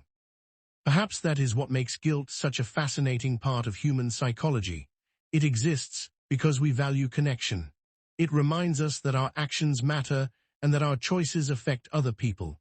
Yet that same beautiful capacity for empathy can become vulnerable when someone repeatedly encourages us to carry emotional weight that was never ours to begin with. As we continue exploring the hidden currents of psychological influence, we discover that guilt is not the only emotion capable of shaping our decisions. Sometimes influence takes an entirely different path. Rather than making someone feel responsible, it encourages them to feel protective. It invites sympathy instead of obligation. And in doing so, it can quietly transform compassion into another avenue of influence. That is the subtle dynamic we will explore next. 12. Playing the victim. Imagine walking through a quiet park on a cool afternoon when you notice a small bird resting on the ground. One wing appears injured, and it struggles to move. Almost instinctively, you slow your pace. Your attention shifts. You wonder whether it needs help. For a moment, your own concerns fade into the background because another living being appears vulnerable. This reaction is deeply human. Our ability to recognize suffering and respond with compassion is one of the qualities that has allowed people to build families, communities, and civilizations. We comfort friends during difficult times. We support strangers after natural disasters. We help children before they are able to help themselves. Empathy is not simply an emotion. It is one of the foundations of cooperation and trust. Because empathy is so powerful, it can also become one of the easiest emotions to influence. Most people know what it feels like to hear someone's story of hardship and immediately want to offer understanding. When another person describes feeling rejected, overwhelmed, or misunderstood, our first instinct is often to listen rather than judge. We imagine ourselves in their position, and for a moment, their pain becomes partly our own. In healthy relationships, this emotional openness creates remarkable connections. It allows people to heal, forgive, and grow together. Everyone experiences moments of genuine vulnerability, and being able to ask for support is a sign of emotional strength, not weakness. But like every powerful aspect of human psychology, vulnerability can sometimes be presented in ways that influence rather than simply communicate. Imagine meeting someone who always seems surrounded by conflict. Every former friend betrayed them. Every workplace treated them unfairly. Every disagreement becomes another example of how the world has failed to appreciate them. At first, these stories naturally inspire sympathy. Anyone can experience difficult relationships or unfair circumstances. Yet as time passes, something unusual begins to emerge. No matter what happens, responsibility always seems to belong to someone else. If plans fall apart, another person is blamed. If promises are broken, there is always an explanation. If someone expresses concern about their behavior, they respond not with curiosity, but with another story about how misunderstood they have been. Gradually, the pattern itself becomes more noticeable than any individual event. This is where it becomes important to distinguish between genuine hardship and persistent victimhood as a pattern of influence. Life is undeniably difficult at times. People experience loss, discrimination, illness, heartbreak, and countless situations beyond their control. Acknowledging those realities is essential. Real suffering deserves compassion. The concern arises when expressions of vulnerability consistently serve to avoid accountability, redirect criticism, or encourage others to abandon their own needs in order to provide endless reassurance. Our minds are naturally protective of those who appear vulnerable. Imagine standing in a crowded room where one person suddenly begins crying. Even before knowing what happened, most people instinctively become quieter. Conversations pause, attention shifts, the emotional atmosphere changes almost instantly. Vulnerability has an extraordinary ability to redirect focus. This response is rooted in evolution. Human communities survived because people protected their injured, cared for their young, and supported those who were temporarily unable to care for themselves. Empathy strengthened the group. It encouraged cooperation instead of abandonment. Because these instincts run so deeply, they can sometimes make careful evaluation more difficult. When someone consistently presents themselves as the one who has been harmed, questioning inconsistencies may begin to feel uncomfortable. People worry that asking difficult questions could appear insensitive. Compassion quietly replaces skepticism. Imagine reading a novel where every chapter introduces a new obstacle for the main character. At first, you naturally sympathize. But if every challenge is caused by someone else, while the protagonist never learns, changes, or accepts any responsibility, you may eventually begin wondering whether the story itself is missing an important perspective. Human relationships can unfold in similar ways. Healthy vulnerability usually invites understanding while also leaving room for personal growth. A person may describe their struggles, acknowledge mistakes, and remain open to different viewpoints. Their story feels balanced because it includes both hardship and responsibility. Manipulative victimhood often follows a different pattern. The individual remains permanently cast as the innocent character in every situation. Accountability quietly disappears from the narrative. Anyone who disagrees risks becoming the next villain in the story. This can create an emotionally difficult position for the people around them. Instead of asking, "Is this behavior healthy?" they begin asking, "How can I make sure they don't feel hurt?" Over time, conversations become centered on protecting one person's emotional comfort rather than exploring the truth together. Interestingly, this dynamic does not always involve dramatic stories or obvious exaggeration. Sometimes it appears in much quieter ways. A disappointed sigh after hearing the word "no." A subtle reminder of past sacrifices whenever boundaries are introduced. Gentle comments that imply another person's independence is somehow causing unnecessary pain. Each individual moment may seem insignificant. Yet over weeks, months, or even years, those moments can gradually reshape the emotional balance of a relationship. Take a quiet moment to reflect on someone in your life who has shown genuine vulnerability. Did their openness create space for honest conversation, mutual understanding, and healing? Now consider whether you've ever encountered a situation where expressions of hardship seem to consistently prevent accountability or discourage honest discussion. Although both experiences involve vulnerability, they often leave very different emotional impressions. The remarkable thing about empathy is that it asks us to care deeply while still seeing clearly. True compassion does not require abandoning critical thinking. In fact, the healthiest forms of empathy recognize that helping someone sometimes includes encouraging responsibility alongside support. Perhaps that is one of the greatest paradoxes of human connection. Our willingness to comfort those who suffer reflects the very best of our nature. It allows strangers to become friends and families, to remain strong through life's greatest challenges. Yet because compassion is so deeply rooted within us, it can occasionally become a doorway through which influence quietly enters, when vulnerability is repeatedly used to shape another person's choices rather than to seek genuine understanding. As we continue exploring these hidden psychological patterns, we arrive at another subtle force that often works alongside trust and empathy. Sometimes people are influenced not because they feel guilty or protective, but because they instinctively assume that confidence, titles, or status must represent truth. That quiet assumption has shaped human societies for centuries, and it is the next fascinating pattern we will explore. 13. Borrowed authority. Imagine walking into a large hospital. The hallway is quiet, the walls are clean, and people move with a sense of purpose. A person wearing a white coat walks past you carrying a clipboard. Without knowing anything about them, your mind may immediately make assumptions. You might believe they are knowledgeable, experienced, and trustworthy. But notice something interesting. You have not examined their education, their experience, or their qualifications. You have simply reacted to a symbol.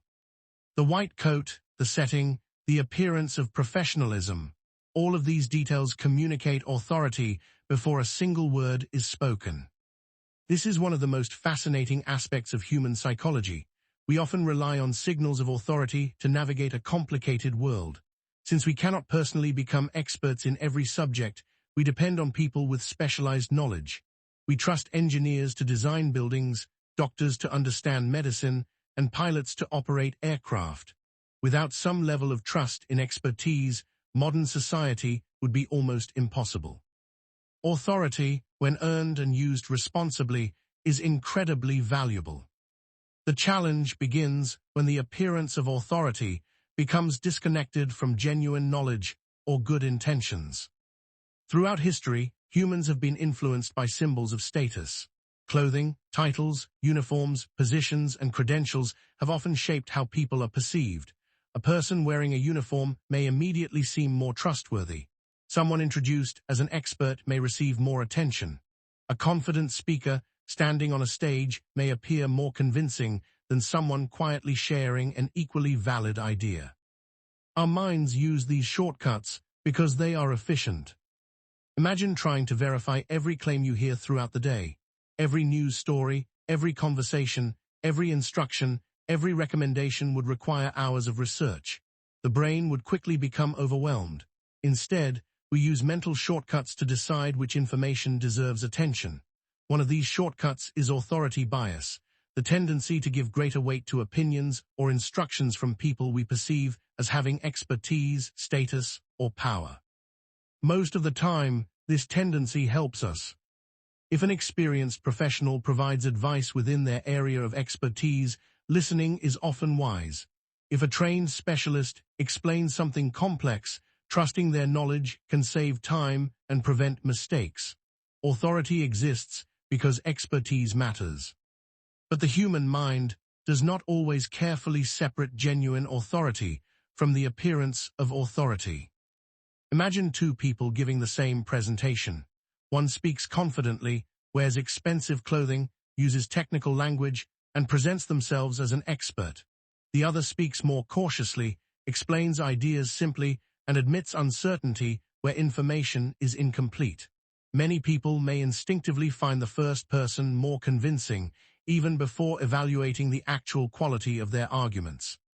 This reveals something important. Confidence is not the same as competence. A person can sound certain and still be wrong. A person can appear impressive and still lack understanding. Yet humans are naturally drawn towards signals that suggest knowledge and leadership.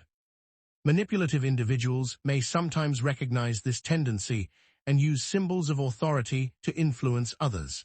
They may exaggerate their experience, surround themselves with impressive imagery, use complicated language to appear knowledgeable, or position themselves as someone whose opinions should not be questioned.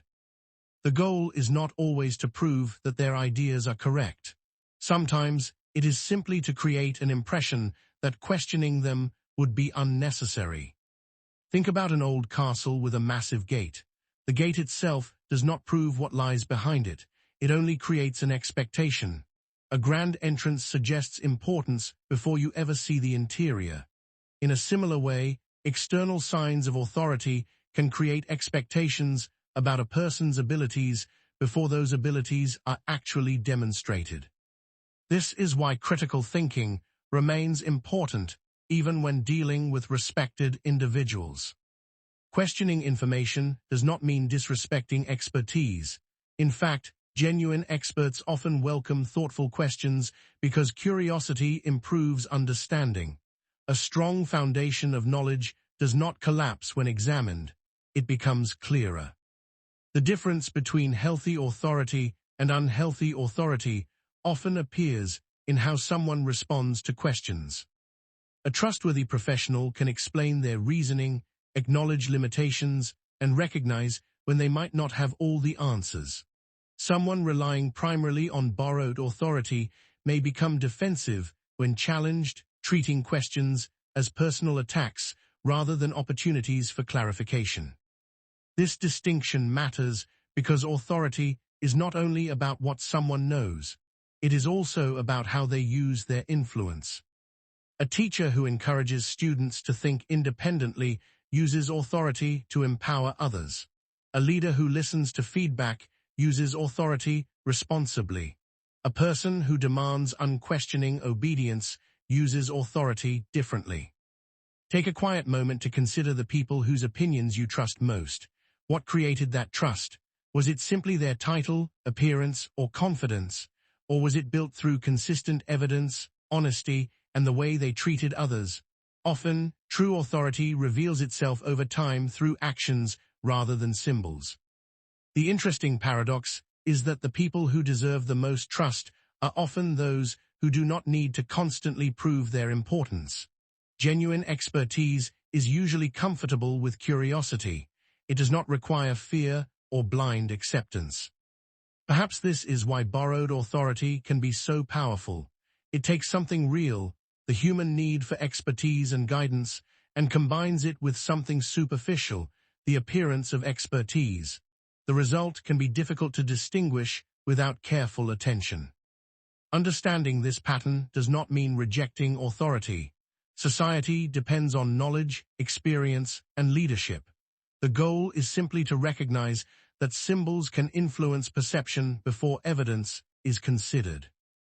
Because authority is only one of the shortcuts our minds use when navigating the world, we are also deeply influenced by something even broader, the behavior, opinions, and choices of the people around us. Sometimes we assume that if many others believe something, there must be a reason. That powerful force of social influence is the next psychological pattern we will explore. 14. Social proof. Imagine walking through an unfamiliar city looking for a place to eat. You pass several restaurants. One is completely empty, with quiet tables and no customers inside. Another has a long line of people waiting outside, laughing, talking, and appearing excited about what is happening within. Without knowing anything else, you may find yourself drawn toward the crowded restaurant. A simple thought appears almost automatically. If so many people are choosing this place, it must be good. This instinct is known as social proof. Social proof is the psychological tendency to look at the actions, opinions, and behaviors of others when deciding what to believe or how to act. When we are uncertain, we often assume that the people around us possess information we do not have. If many others are making the same choice, our brains interpret that behavior as evidence that the choice may be correct. This tendency is deeply connected to our social nature. For thousands of years, humans survived by learning from groups. If a community moved away from a particular area, there was probably a reason. If others avoided a certain plant or animal, copying their behavior could prevent danger. Following the group was not simply a matter of conformity, it was often a survival strategy. Even today, social proof helps us make countless everyday decisions. We read reviews before buying products. We ask friends for recommendations. We observe how others behave in unfamiliar environments. These actions save time and help us navigate a world filled with endless choices. The challenge is that what helps us make decisions can also influence us in ways we do not always notice.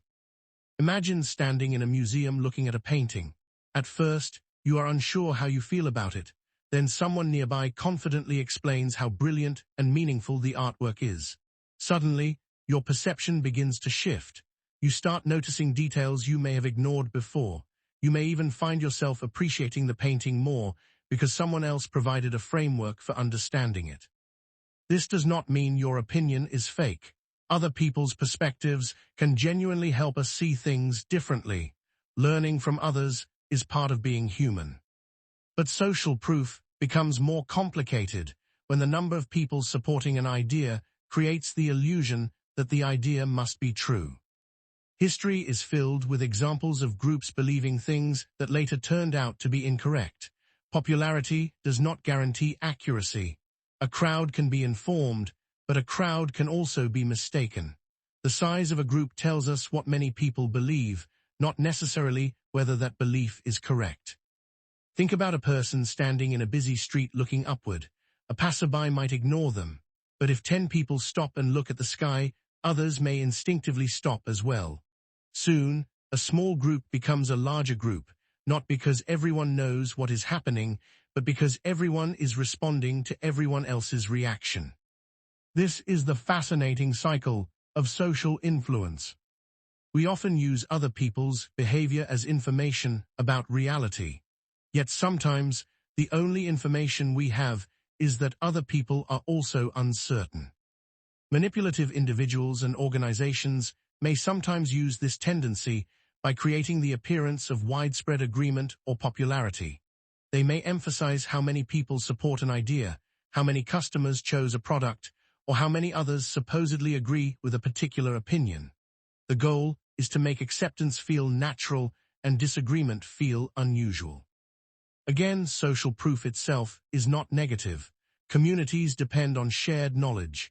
Recommendations from others can be incredibly valuable. The difference lies in whether the evidence is genuine and whether people are encouraged to think independently. A restaurant full of customers may genuinely serve excellent food. A popular book may genuinely contain valuable ideas. A widely accepted opinion may genuinely be correct. The important question is not whether something is popular, but why it is popular. What evidence created that popularity? Was the agreement based on thoughtful evaluation, or simply on the assumption that everyone else must know something we do not?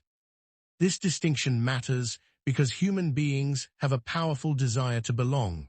Being part of a group provides emotional comfort and social connection. Standing alone with a different opinion can feel uncomfortable, even when our reasoning is sound. Psychological studies have shown that people sometimes conform to a group's opinion even when they privately disagree.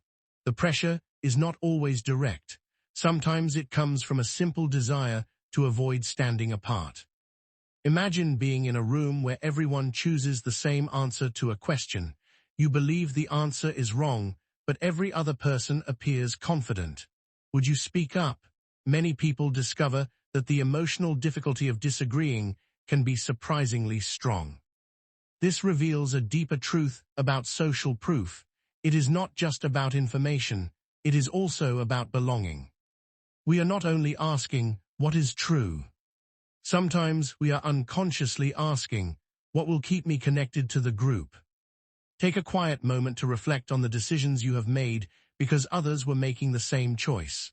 The restaurants you visited, the trends you followed, the opinions you adopted, the products you purchased. Which choices came from genuine personal preference, and which were influenced by the feeling that everyone else was already moving in that direction. Awareness of social proof does not mean rejecting the wisdom of others. No one can independently research every decision they make. Learning from people around us is one of humanity's greatest strengths. The goal is balance. Healthy social influence provides information while leaving room for individual judgment. Manipulative social influence attempts to replace individual judgment with the comfort of following the crowd.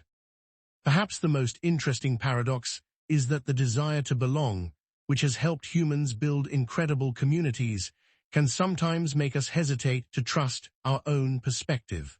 The same instinct that brings people together can also make them afraid to stand apart. And once the fear of standing apart enters the picture, another powerful psychological force begins to emerge. The need to belong can become so strong that the possibility of rejection feels like a threat. That ancient fear of exclusion is the next hidden influence we will explore. 15. The fear of exclusion. Imagine standing in the middle of a crowded room filled with familiar faces. Conversations flow around you. People laugh, share stories, and create connections. Yet for some reason, you feel completely invisible. No one has directly rejected you. No one has told you to leave. But there is a quiet feeling that you do not belong. That feeling can be surprisingly powerful. The human desire to belong is one of the deepest psychological forces we experience. We often think of belonging as a pleasant addition to life, something that makes relationships more enjoyable. But on a much deeper level, belonging has always been connected to survival. For most of human history, being part of a group provided protection, resources, and support. Separation from the group could mean vulnerability and danger.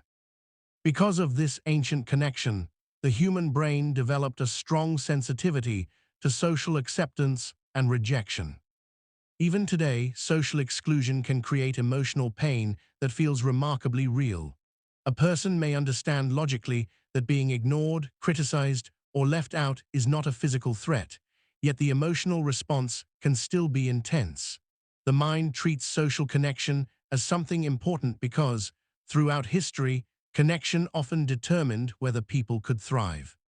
This is why the fear of exclusion can become such a powerful influence. Imagine a child standing near a playground watching other children play. The child wants to join but hesitates, worried about being rejected. The other children may not even realize the child is watching, yet the fear of hearing no feels strong enough to prevent the attempt. That small moment reflects a much larger pattern that continues into adulthood. People naturally want to feel accepted. We adjust our behavior depending on our environment. We learn the customs of different groups. We consider how our words might be received. We sometimes compromise because maintaining relationships matters to us. These behaviors are not signs of weakness. They are part of social intelligence. Without the ability to cooperate and adapt, human communities would not exist. However, the same desire for connection can sometimes become a point of vulnerability. Manipulative individuals may recognize that people are often willing to change their behavior to preserve important relationships. Instead of using direct force, they may create the feeling that acceptance is conditional.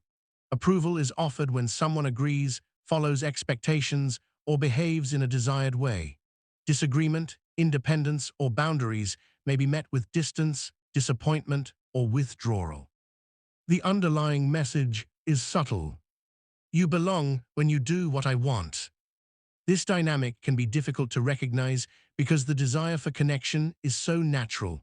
Most people do not want conflict with those they care about. They want harmony. They want to repair relationships when something goes wrong. They want to believe that compromise can solve problems. And often, compromise is healthy. The difference lies in whether compromise is mutual or whether one person is constantly sacrificing themselves to avoid rejection. Imagine a person holding a rope in a quiet tug-of-war. At first, both sides pull equally. The effort feels balanced, but slowly one person begins pulling harder while the other keeps adjusting their grip to maintain peace. Eventually, the entire weight of keeping the relationship stable falls onto one person. The fear of losing connection can make that imbalance difficult to notice. One of the most interesting aspects of exclusion is that it does not always require actual rejection. Sometimes the possibility of rejection is enough. The anticipation of losing approval can influence decisions before anything has even happened. This is why group pressure can be so powerful. A person may stay silent during a disagreement because they fear becoming the outsider. They may avoid expressing an opinion because they worry about judgment. They may accept ideas they privately question because disagreement feels emotionally expensive. The fear is not always about losing everyone. Sometimes it is simply about losing acceptance from one important person. Take a moment to think about a time when you changed your behavior because you wanted to be accepted. Perhaps you chose different words, hid an opinion, or agreed with something you were uncertain about. These moments are part of normal human interaction. Everyone adjusts themselves to some degree depending on the situation. The deeper question is whether those adjustments reflect healthy flexibility or whether they come from fear. Healthy belonging allows people to remain themselves. It creates space for different opinions, honest conversations, and personal boundaries. Strong relationships are not built because everyone thinks exactly the same way. They are built because people feel safe enough to be different. Unhealthy forms of influence often create the opposite environment. They make acceptance feel fragile. They encourage people to constantly monitor their behavior, wondering whether they are still approved of.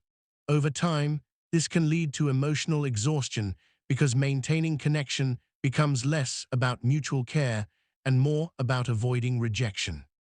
Perhaps the most fascinating paradox is that the fear of being excluded can sometimes cause people to abandon parts of themselves in order to remain included.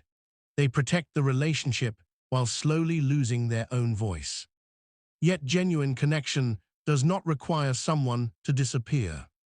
The strongest relationships are not those where one person controls the other. They are those where both people can experience closeness without losing independence. Belonging becomes meaningful not when it demands complete agreement, but when it allows authenticity. The desire to belong is one of humanity's most beautiful instincts. It creates friendships, communities, and countless moments of kindness, but like every powerful force, it requires awareness. When we understand how deeply we seek acceptance, we become better able to recognize when connection is being offered freely and when it is being used as a form of pressure. Because influence does not always come from direct demands. Sometimes it comes from creating an image of ourselves that another person wants to see. Sometimes the easiest way to gain trust is not by convincing someone with arguments, but by reflecting their own thoughts, values, and behaviors back to them. And that brings us to the next psychological pattern, the subtle power of becoming someone else's reflection. 16. Becoming your reflection. Imagine meeting someone at a gathering where you know almost no one. You begin speaking with a stranger, and within minutes, something feels strangely familiar. They laugh at similar moments. They share opinions that sound close to your own. They use expressions you recognize. Their energy seems to match yours perfectly. You leave the conversation thinking, there is something about this person, we just connected. That feeling of connection is one of the most powerful experiences in human interaction. It creates comfort, trust, and the sense that another person understands us. But what makes that feeling appear so quickly? One answer lies in a fascinating psychological process known as mirroring. Mirroring refers to the natural tendency humans have to imitate aspects of another person's behavior, communication style, and emotional expression.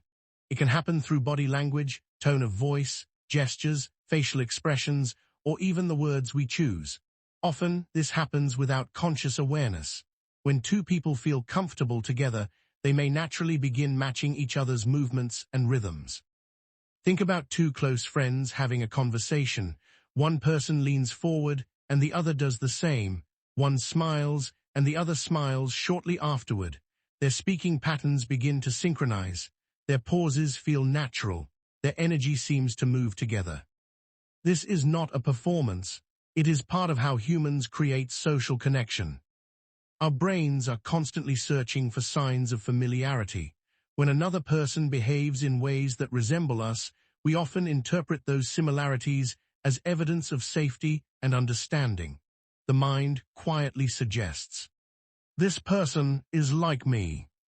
And because similarity often feels comfortable, trust can develop more quickly. This tendency has helped humans form relationships throughout history. Shared values, shared experiences, and shared communication styles create bonds between people. Finding common ground is one of the ways strangers become friends. However, like many psychological patterns, mirroring can also be used strategically. A person who understands the power of similarity may intentionally adapt themselves to appear more aligned with someone else. They may adopt the same interests, preferences, opinions, or communication style in order to create a stronger sense of connection. The goal is not genuine understanding, but the appearance of understanding. This can be difficult to recognize because the behavior itself does not seem negative. If someone laughs at your jokes, remembers your interests, or shares your enthusiasm, those actions may simply reflect genuine kindness. Many people naturally adjust their communication style when interacting with others. Good listeners often do this because they are paying attention and trying to connect. The difference lies not in the behavior itself, but in the intention and the pattern behind it. Imagine looking into a mirror that reflects everything back to you perfectly. At first, it feels comforting because you recognize what you see, but eventually, you might wonder whether the reflection has anything of its own to reveal. In relationships, a similar question can be valuable. Does this person genuinely share my values, or do they simply seem to agree with everything I say? Do they have their own perspectives, or do they constantly reshape themselves to match mine? Healthy connection includes both similarities and differences. A strong friendship is not built because two people are identical. It grows because two individuals can understand each other while still maintaining their own personalities, experiences, and viewpoints. Differences often create opportunities for learning and deeper appreciation. The illusion of perfect similarity can sometimes feel powerful because it removes uncertainty. When someone appears exactly like us, the brain may skip some of the careful evaluation it would normally apply to a stranger. Familiarity creates comfort, and comfort can sometimes be mistaken for trustworthiness. This is closely connected to a broader psychological tendency known as the familiarity effect. People often feel more positive toward things they encounter repeatedly or recognize easily. A familiar face feels safer than an unfamiliar one. A familiar idea feels easier to accept than a completely new one. In social situations, similarity acts like a shortcut. It tells the brain, "This person belongs in my world." But shortcuts can sometimes lead us to conclusions before we have enough information. Think about walking through a forest and seeing a shape between the trees. If it resembles something familiar, your brain quickly interprets it based on previous experiences. Only after looking closer do you discover what it actually is. The mind's ability to recognize patterns is powerful, but it can also create assumptions. The same thing happens with people. We may assume someone understands us simply because they resemble us. We may trust someone because they seem familiar. We may overlook important differences because the feeling of connection is so strong. Take a quiet moment to reflect on the people you have felt instantly comfortable with. What created that feeling? Was it shared experiences, similar values, the way they communicated? These connections can be genuine and meaningful, but it can also be useful to remember that emotional comfort and genuine trust are not always the same thing. Trust develops through time, consistency, and actions. Someone can make us feel understood in a single conversation, but character reveals itself across many situations. How does someone behave when they disagree? How do they respond when they do not get what they want? Do they respect boundaries and differences, or do they only seem comfortable when everything aligns with them? These questions help move beyond the surface feeling of connection. Perhaps the most interesting aspect of mirroring is that it reveals something beautiful about human psychology. We are naturally drawn toward those who reflect parts of ourselves. We seek recognition, understanding, and the comforting feeling of being seen. Yet true connection is not found in someone who simply reflects us back. It is found in someone who sees us clearly while remaining fully themselves. And once trust is created through similarity and familiarity, another subtle form of influence can appear. Sometimes manipulation does not come from making someone feel connected. Sometimes it comes from making them believe they are choosing freely, even when the available options have already been carefully shaped. That brings us to the next hidden pattern, the illusion of choice. 17. The illusion of choice. Imagine walking into a restaurant and opening the menu. You see dozens of options carefully arranged across several pages. At first, it feels empowering. You have freedom. You can choose whatever you want. A salad, a pasta dish, a dessert, or perhaps something completely different.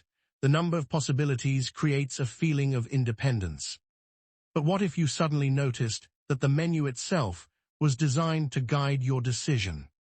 Perhaps the most profitable items are placed where your eyes naturally go first.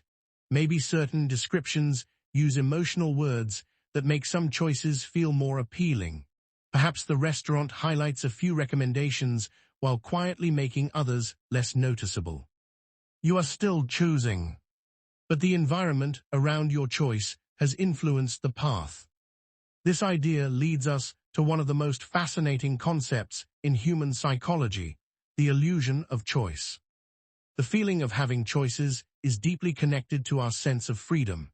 People naturally want to believe they are independent thinkers, capable of making decisions based on their own preferences and values. The ability to choose is closely tied to identity. It represents control over our lives, our actions, and our future. A world without choices would feel restrictive. Yet the interesting paradox is that choices are never made in complete isolation. Every decision happens within a context. The information we receive, the options presented to us, the way those options are described, and the emotions surrounding the decision can all influence the final outcome. This does not mean every choice is manipulated. Context is a normal part of life. A teacher chooses what material to present first. A friend recommends a restaurant. A website organizes information in a particular way. These choices of presentation help people navigate a complicated world. The question is whether the context supports understanding or quietly limits awareness. Imagine entering a room with 3 doors.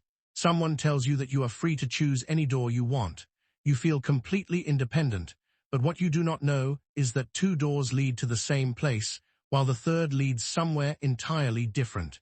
You technically have choices, but your understanding of those choices is incomplete. The decision is yours, but the information surrounding it shapes how you decide. Manipulative influence can sometimes work through this process. Instead of forcing someone toward a specific outcome, a person may carefully arrange the available options so that one choice appears natural, obvious, or unavoidable. This approach is powerful because people value autonomy. Direct pressure often creates resistance. When someone tells us exactly what to do, we may instinctively push back. But when we feel that a decision is our own, we are much more likely to accept responsibility for it. The mind enjoys ownership. Think about the difference between being told, "You should do this," and hearing, "You have 2 options. Which one works better for you?" The second statement feels more respectful because it preserves the feeling of control. Even if the options were carefully selected, the experience of choosing remains. This psychological principle appears throughout everyday life. A salesperson might present 2 products rather than asking whether you want to buy anything at all. A manager might frame a decision around several predetermined solutions rather than inviting completely open discussion. A person in a disagreement might present only the interpretations that support their perspective while ignoring other possibilities. Again, offering choices is not automatically manipulative. In fact, giving people meaningful options is an important part of respectful communication. The concern appears when choices are designed to create the appearance of freedom while quietly removing alternatives. A useful analogy is a river flowing between two banks. The water moves freely, but the direction of the river has already been shaped by the landscape surrounding it. In the same way, human decisions are influenced by the boundaries around them. The environment does not determine every choice, but it affects which choices feel easiest to make. One reason this works so effectively is that people often focus on the options in front of them rather than questioning what is missing. We compare the available choices and assume the important possibilities have already been included. The absence of an option can sometimes be more influential than the presence of one. For example, if someone asks, "Would you prefer to meet on Tuesday or Wednesday?" the conversation has already accepted the assumption that a meeting should happen. The choice is about timing, not whether the meeting is necessary. This does not mean every question hides a strategy. Normal conversations often require narrowing options. Life would become impossible if every decision required considering every imaginable possibility. The human mind depends on simplifying complexity. The key is awareness. Are the choices genuinely open? Are important alternatives being considered? Do you understand the reasons behind the available options? Are you choosing because the option aligns with your values, or simply because it was the option presented most clearly? Take a quiet moment to reflect on some decisions you have made recently. Think about the choices you were given and the choices you were never offered. What possibilities existed outside the frame of the conversation? Sometimes the most important question is not, "Which option should I choose?" but "Who decided what my options were?" The paradox of choice is that freedom does not only come from having options, it comes from understanding those options. True independence requires awareness. It means recognizing the invisible structures around our decisions while still accepting responsibility for our choices. It means appreciating guidance without surrendering judgment. Perhaps the most fascinating thing about human decision-making is that we rarely choose in a vacuum. Every choice exists within a story, a setting, and a collection of influences we may or may not notice. And if choices can be shaped by controlling the options we see, then another powerful form of influence emerges by controlling something even more fundamental, the information we receive. Because before someone can shape a decision, they may first shape the story that surrounds it. That hidden power of information control is where our next exploration begins. 18. Information control.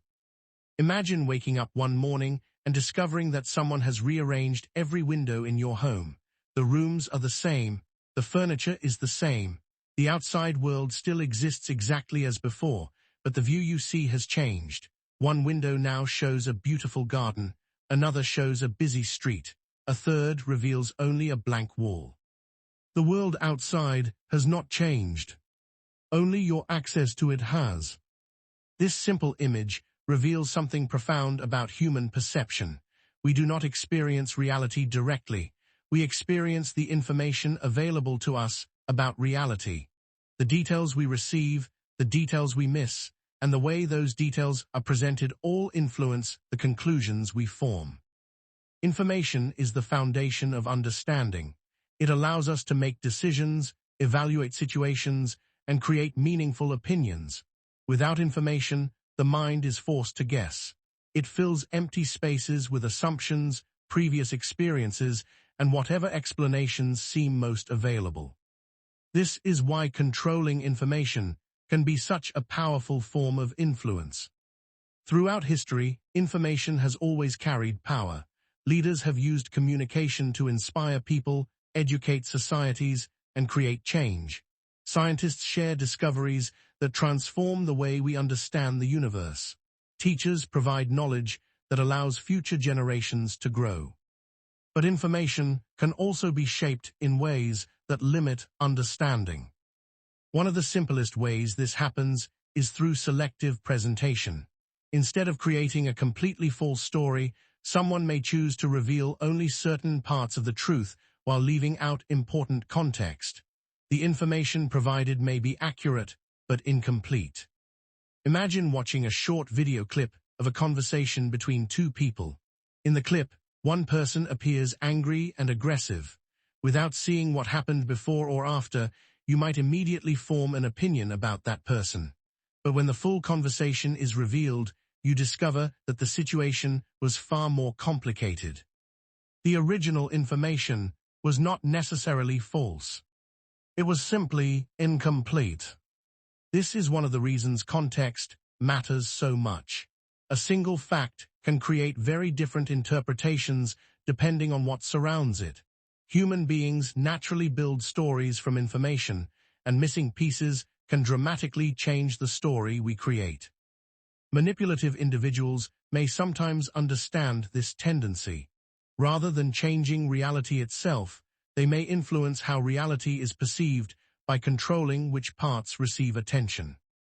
Think about a photographer choosing what appears inside a frame. The photographer does not need to alter the entire landscape. They only need to decide where the camera points.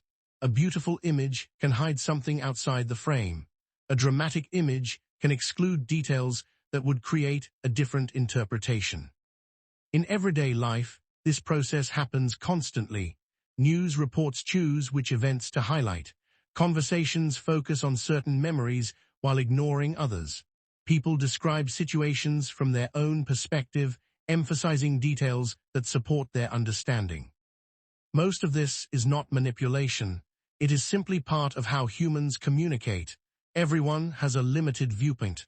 No one can include every detail in every conversation. The concern appears when information is deliberately controlled to prevent another person from seeing the full picture. Imagine trying to solve a mystery while someone gives you only half the clues. You may work hard, think carefully, and reach a logical conclusion, yet your conclusion will still be shaped by what you were never allowed to know. This is why awareness of information gaps is so important. A useful question is not only, is this information true, but also, what information might be missing? That question does not mean assuming deception everywhere. It simply recognizes that understanding requires more than individual facts. It requires context, comparison, and curiosity. Another subtle form of information control involves controlling the source of information itself. If someone convinces another person that only they can provide accurate explanations, that person may gradually become dependent on a single perspective. Independent sources, outside opinions, and alternative interpretations may begin to seem unnecessary or even threatening. Healthy relationships encourage people to explore information freely. They allow different viewpoints and accept that understanding often improves when multiple perspectives are considered. Unhealthy influence often moves in the opposite direction. It narrows the information available until one interpretation appears to be the only possible one. Think about standing in a room with only one lamp. Everything visible under that light feels important because everything outside the light disappears into darkness. But the darkness does not mean nothing exists there. It simply means you cannot currently see it. Human understanding works the same way. The information we have is the light. The information we lack is the unseen space beyond it. Take a quiet moment to reflect on a belief you hold strongly. How did you come to that belief? What information shaped it? Were there other perspectives you considered, or did you mainly encounter information that supported what you already believed? This kind of reflection is not about doubting everything. It is about strengthening the way we think. The human mind is constantly creating meaning from information. That ability allows us to learn, imagine, and understand. But because our conclusions depend so heavily on the information we receive, the way information is presented can quietly influence the stories we tell ourselves. Perhaps the most fascinating aspect of information control is that it does not always require changing facts. Sometimes all it takes is changing focus. A different detail highlighted, a missing piece ignored, a different angle presented. Slowly, the story begins to change. And once the story changes, the meaning we attach to events can change as well. Because after information is selected, organized, and presented, the next powerful force of influence begins to emerge, the ability to shape the narrative itself. That is where our journey continues next, the psychology of rewriting the story. 19. The power of narrative. Imagine finding an old photograph inside a forgotten box. You look at the image and see a group of people standing together, smiling at the camera. At first glance, it appears to be a simple moment captured in time, but then you begin wondering about the story behind it. Who were these people? What happened before the picture was taken? What happened afterwards? A single image can create countless interpretations because humans are not simply observers of reality. We are storytellers. We naturally search for meaning, connections, and explanations. We take individual events and weave them into narratives that help us understand the world around us. This ability is one of the most remarkable features of the human mind. Stories help us remember information, communicate experiences, and make sense of complex situations. A collection of unrelated events can become meaningful once placed inside a larger narrative. A difficult experience can become a lesson. A mistake can become part of personal growth. A challenge can become a turning point. Narratives give structure to chaos. But because stories shape how we interpret reality, they can also influence how we perceive people, situations, and even ourselves. Imagine two people describing the same event. One person says, "I was abandoned when people stopped caring about me." Another says, "I experienced a difficult period where some relationships changed, and I learned who truly supported me." The facts may overlap, but the stories create very different emotional meanings. The human mind does not respond only to what happens, it responds to the meaning we assign to what happens. The narrative surrounding an event often determines whether we experience it as a tragedy, a lesson, an opportunity, or a threat. This is why storytelling has always been one of the most powerful forms of communication. Leaders use stories to inspire. Teachers use stories to explain. Families use stories to preserve identity and history. A good story can make an abstract idea feel personal. However, narratives can also be shaped in ways that influence perception. Instead of changing the facts, someone can change the interpretation of those facts by controlling the story surrounding them. Think about a courtroom. Two lawyers may discuss the same event, using the same evidence, yet present completely different narratives. One may describe a person as careless and irresponsible. The other may describe them as inexperienced and misunderstood. The facts remain, but the emotional meaning changes. This demonstrates a powerful psychological principle. Humans are influenced not only by information, but by the framework through which information is understood. In everyday relationships, narratives form naturally. People develop stories about themselves and others over time. Someone may become the reliable one, the difficult one, the person who always helps, or the person who never listens. Once these identities become established, future actions are often interpreted through that existing story. A single mistake from a trusted person may be viewed as unusual. The same mistake from someone already labeled negatively may be seen as proof of a pattern. The story influences the interpretation. This can become problematic when narratives become rigid and prevent people from seeing reality clearly. A person may begin filtering every event through a fixed belief. They notice information that supports the story and overlook information that challenges it. Psychologists often describe this tendency as confirmation bias. The mind naturally prefers consistency. Once we believe something, we tend to search for evidence that confirms it because changing our perspective requires effort. Manipulative individuals may sometimes use this tendency by repeatedly reinforcing certain narratives. They may present themselves as the only person who understands the situation.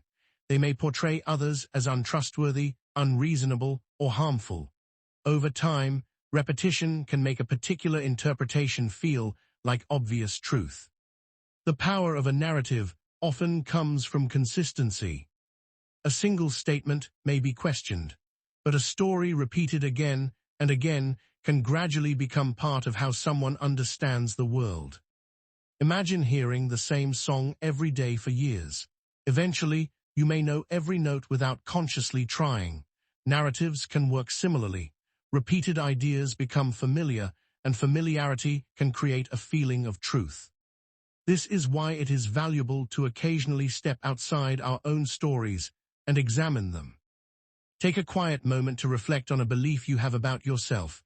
Perhaps you think, "I am not good at this," or "I always make the wrong choices," or "people cannot be trusted." Where did that story begin? Was it created from many experiences, or was it built around a few powerful moments? The stories we tell ourselves can shape our entire experience of life. A healthy narrative does not mean pretending everything is positive. It means allowing complexity. It allows people to have flaws without becoming defined entirely by them. It recognizes that one chapter does not determine the entire book. The same principle applies when understanding others. A person is rarely just one action, one mistake, or one moment. Human beings are complicated collections of experiences, choices, emotions, and circumstances.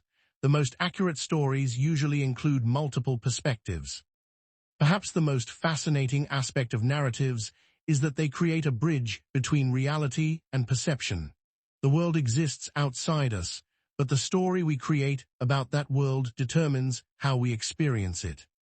Two people can walk through the same storm and remember completely different journeys. One may remember only the damage. Another may remember the strength they discovered while surviving it. The storm was the same. The story was different. Understanding the power of narratives gives us a greater ability to think clearly. It reminds us to examine not only the facts we receive, but also the meanings attached to those facts. Because once a story takes control of perception, another subtle psychological force can begin to shape behavior. The desire to protect the identity we have built around that story. And that brings us to the next hidden pattern, the way people influence others by shaping identity itself. 20. The identity trap. Imagine standing in front of a mirror and seeing not just your reflection, but a collection of memories, beliefs, and experiences layered over your appearance. You see the things you are proud of, the mistakes you have learned from, the roles you play, and the labels you have accepted throughout your life. I am a loyal person. I am someone who always helps others.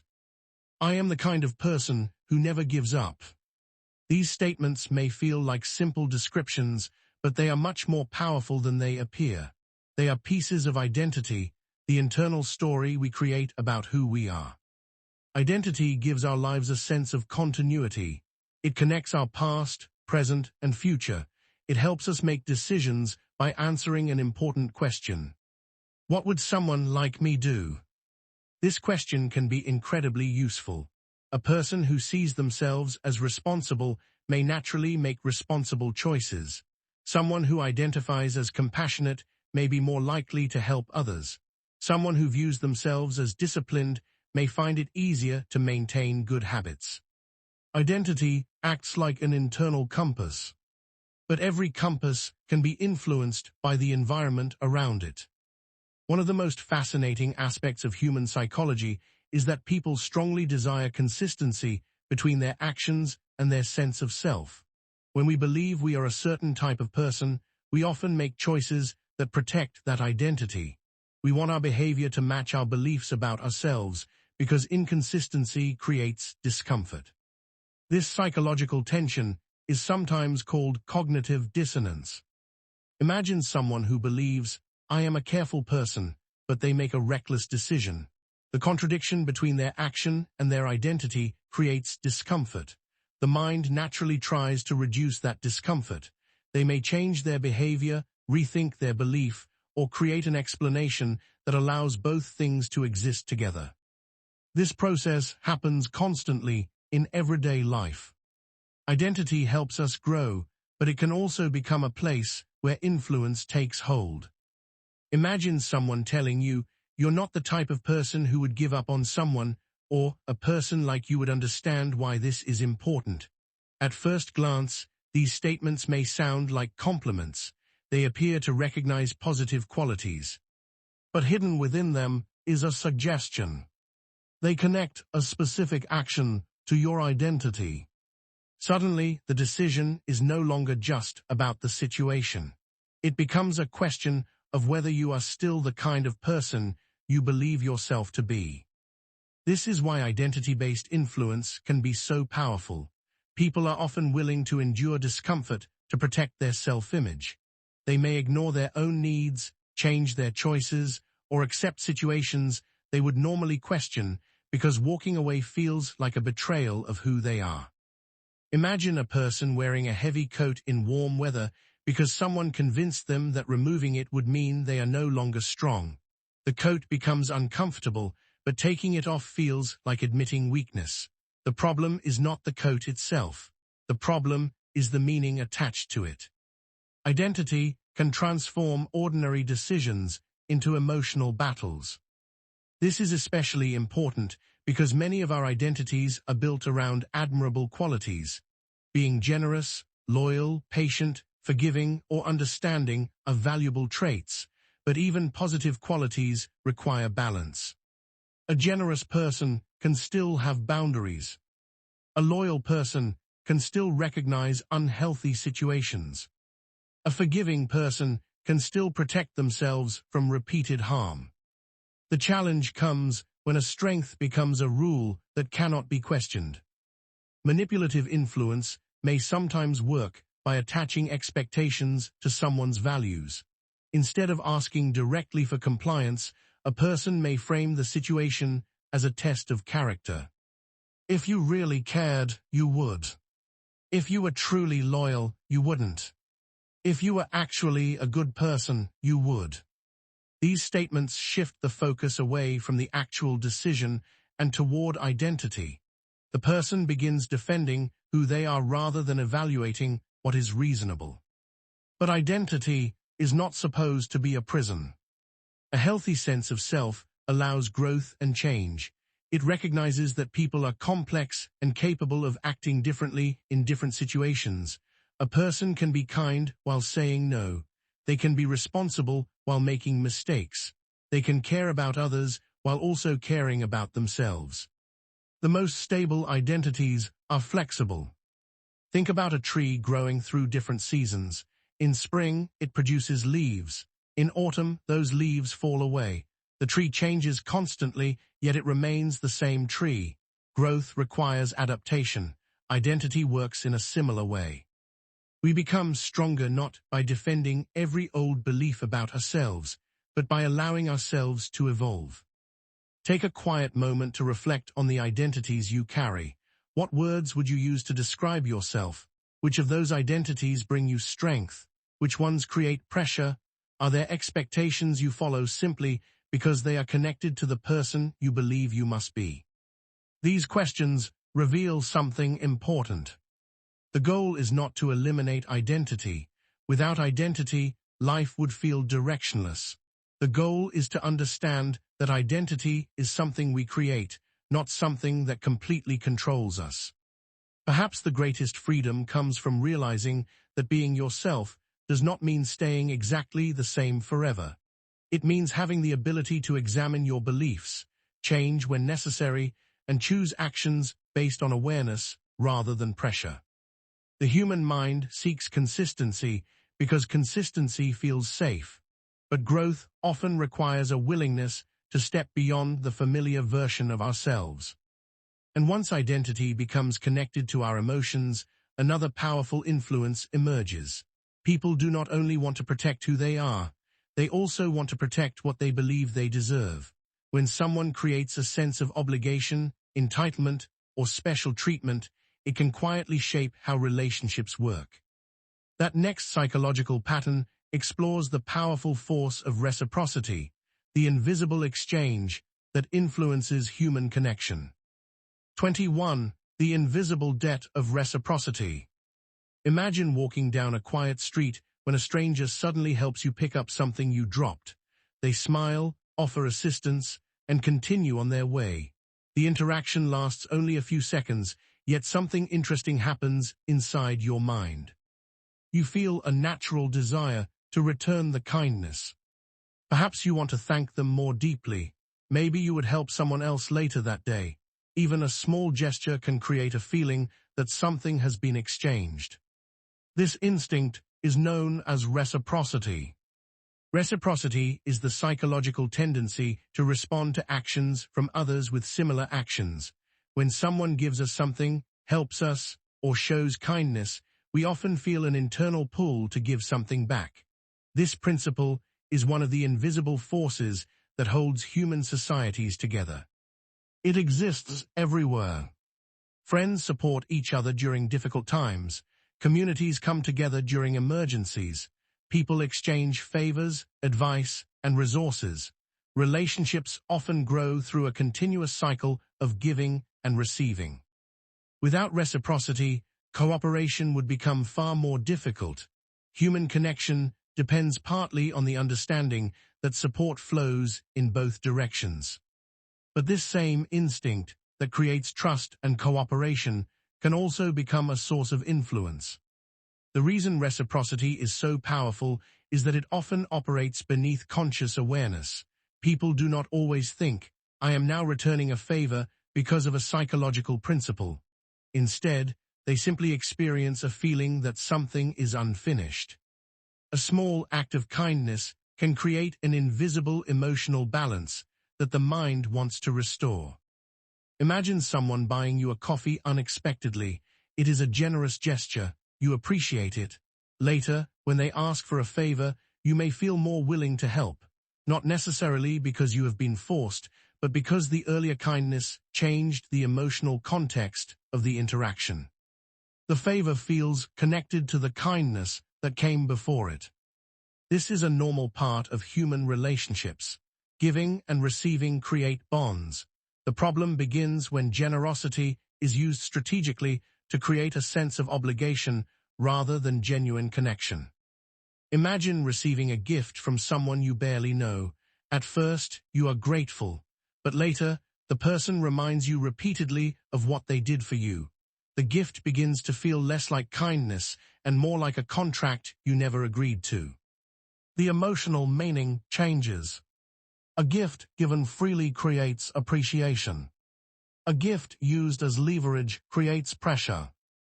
This distinction is important because healthy relationships allow generosity without hidden demands. People help each other because they care, not because every action creates an invisible debt that must eventually be repaid. Manipulative influence may sometimes rely on this sense of obligation. Instead of directly asking for what they want, someone may first create a situation where the other person feels indebted.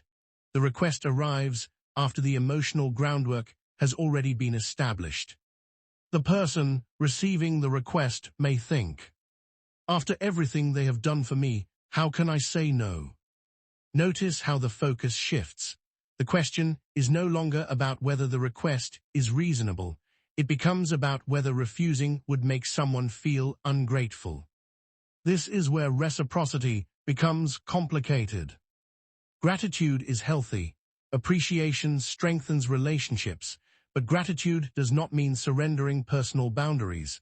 A kindness does not automatically create unlimited access to another person's time, energy, or decisions.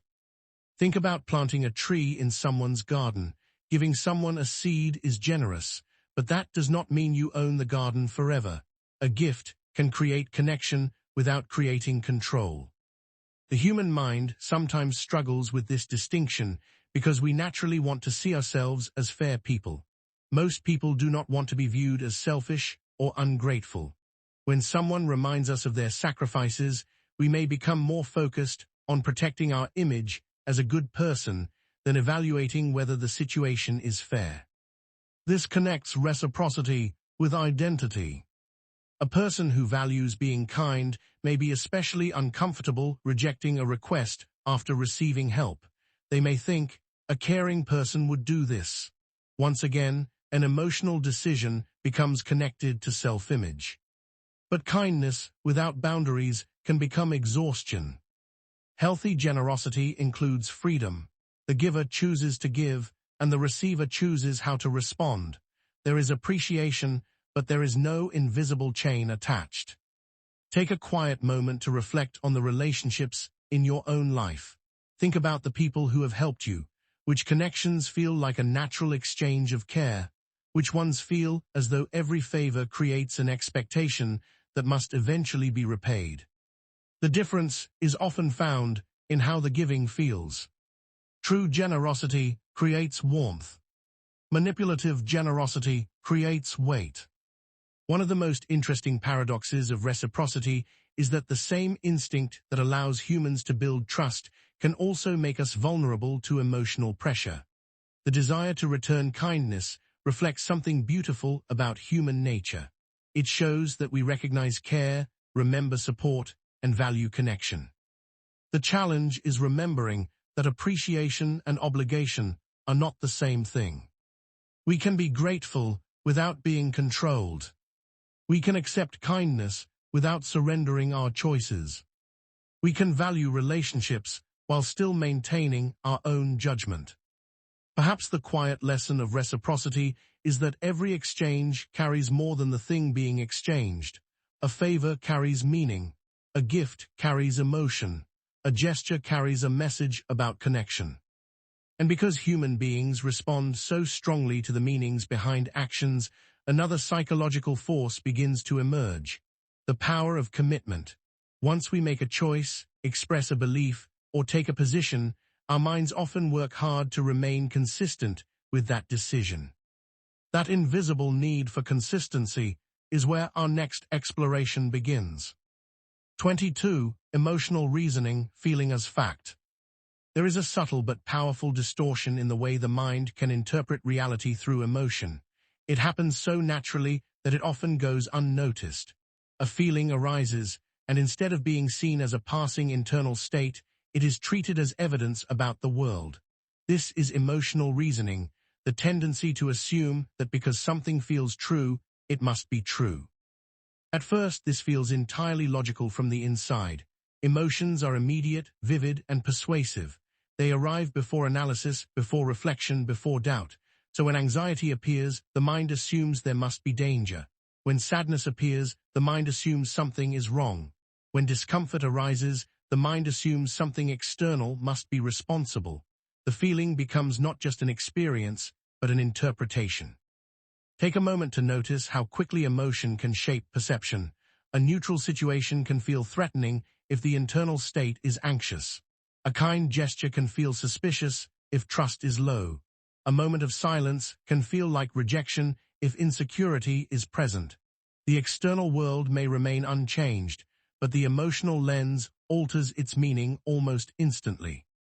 This is where the distortion becomes subtle. The mind does not usually announce, "I am interpreting this through emotion."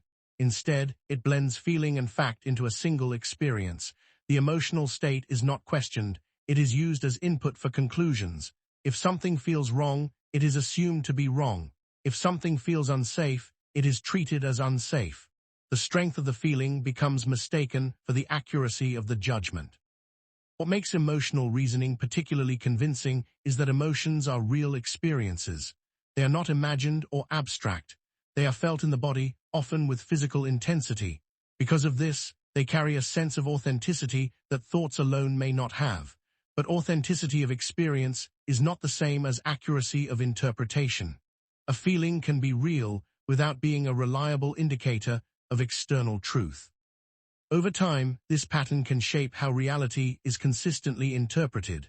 The mind begins to trust emotional signals as primary evidence.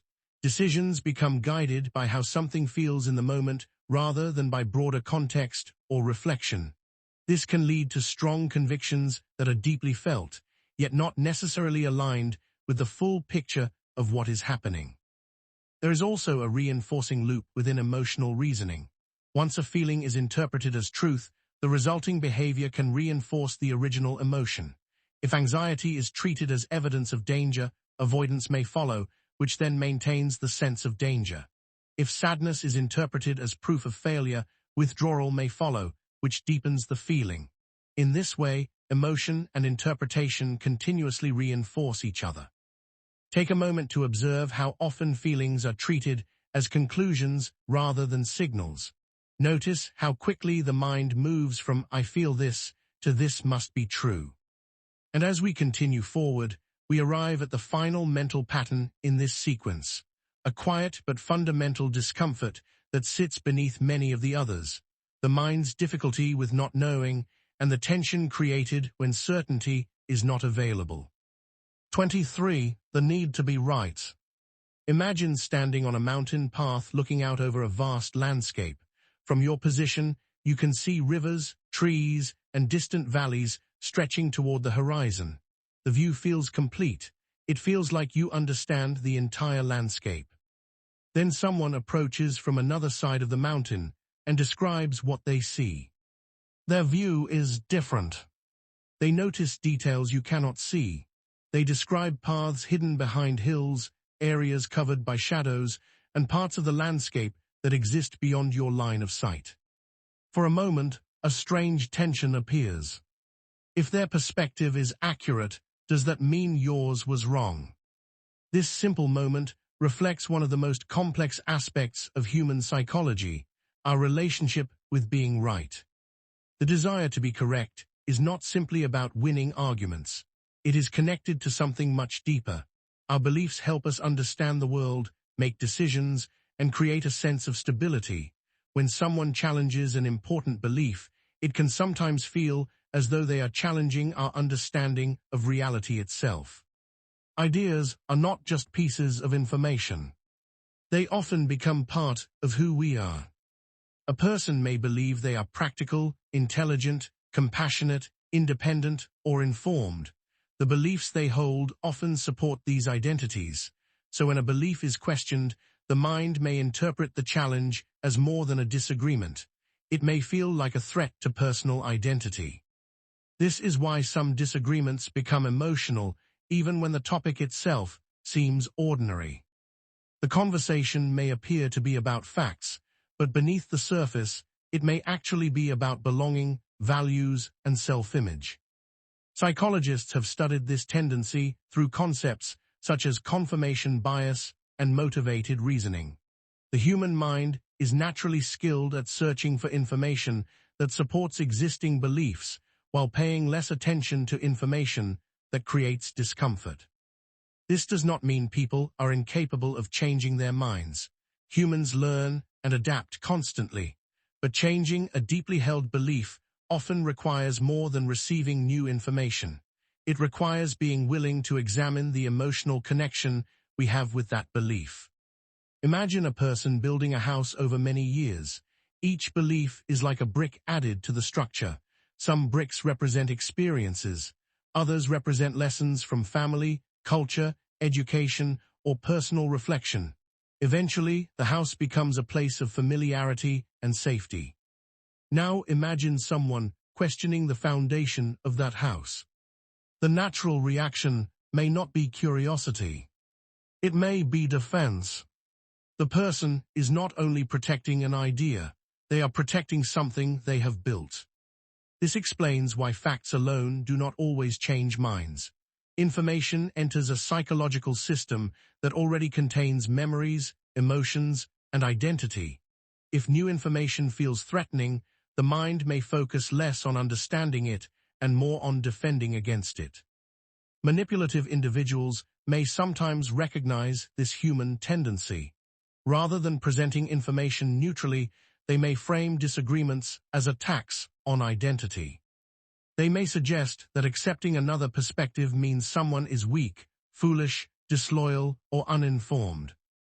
Suddenly, the conversation is no longer about exploring ideas. It becomes about protecting the self.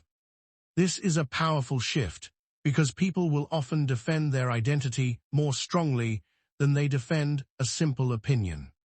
Imagine someone saying, "A person like you would never believe that." The statement appears to be about an idea, but underneath, it is a message about identity. It suggests that changing your mind would mean becoming a different kind of person.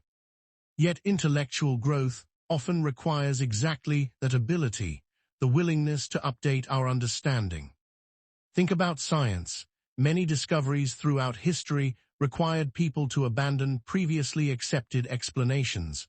Progress happened because individuals were willing to say, "What if we are mistaken?" Curiosity begins where certainty ends. This does not mean every belief should be abandoned whenever it is questioned. Skepticism and critical thinking require evaluating evidence carefully. Some beliefs are worth defending because they are supported by strong reasoning and experience. The important distinction is between confidence and attachment. Confidence says, "I believe this because the evidence supports it." Attachment says, "I must believe this because changing my mind feels impossible." The first allows growth. The second creates limitation. Take a quiet moment to reflect on a belief you hold strongly. Imagine encountering someone intelligent and sincere who disagrees with you. What would be your first reaction? Curiosity, defensiveness, a desire to understand, or a desire to prove them wrong? These reactions reveal something about our relationship with certainty. The most thoughtful people are not those who have no strong beliefs. They are those who can hold strong beliefs while remaining open to learning.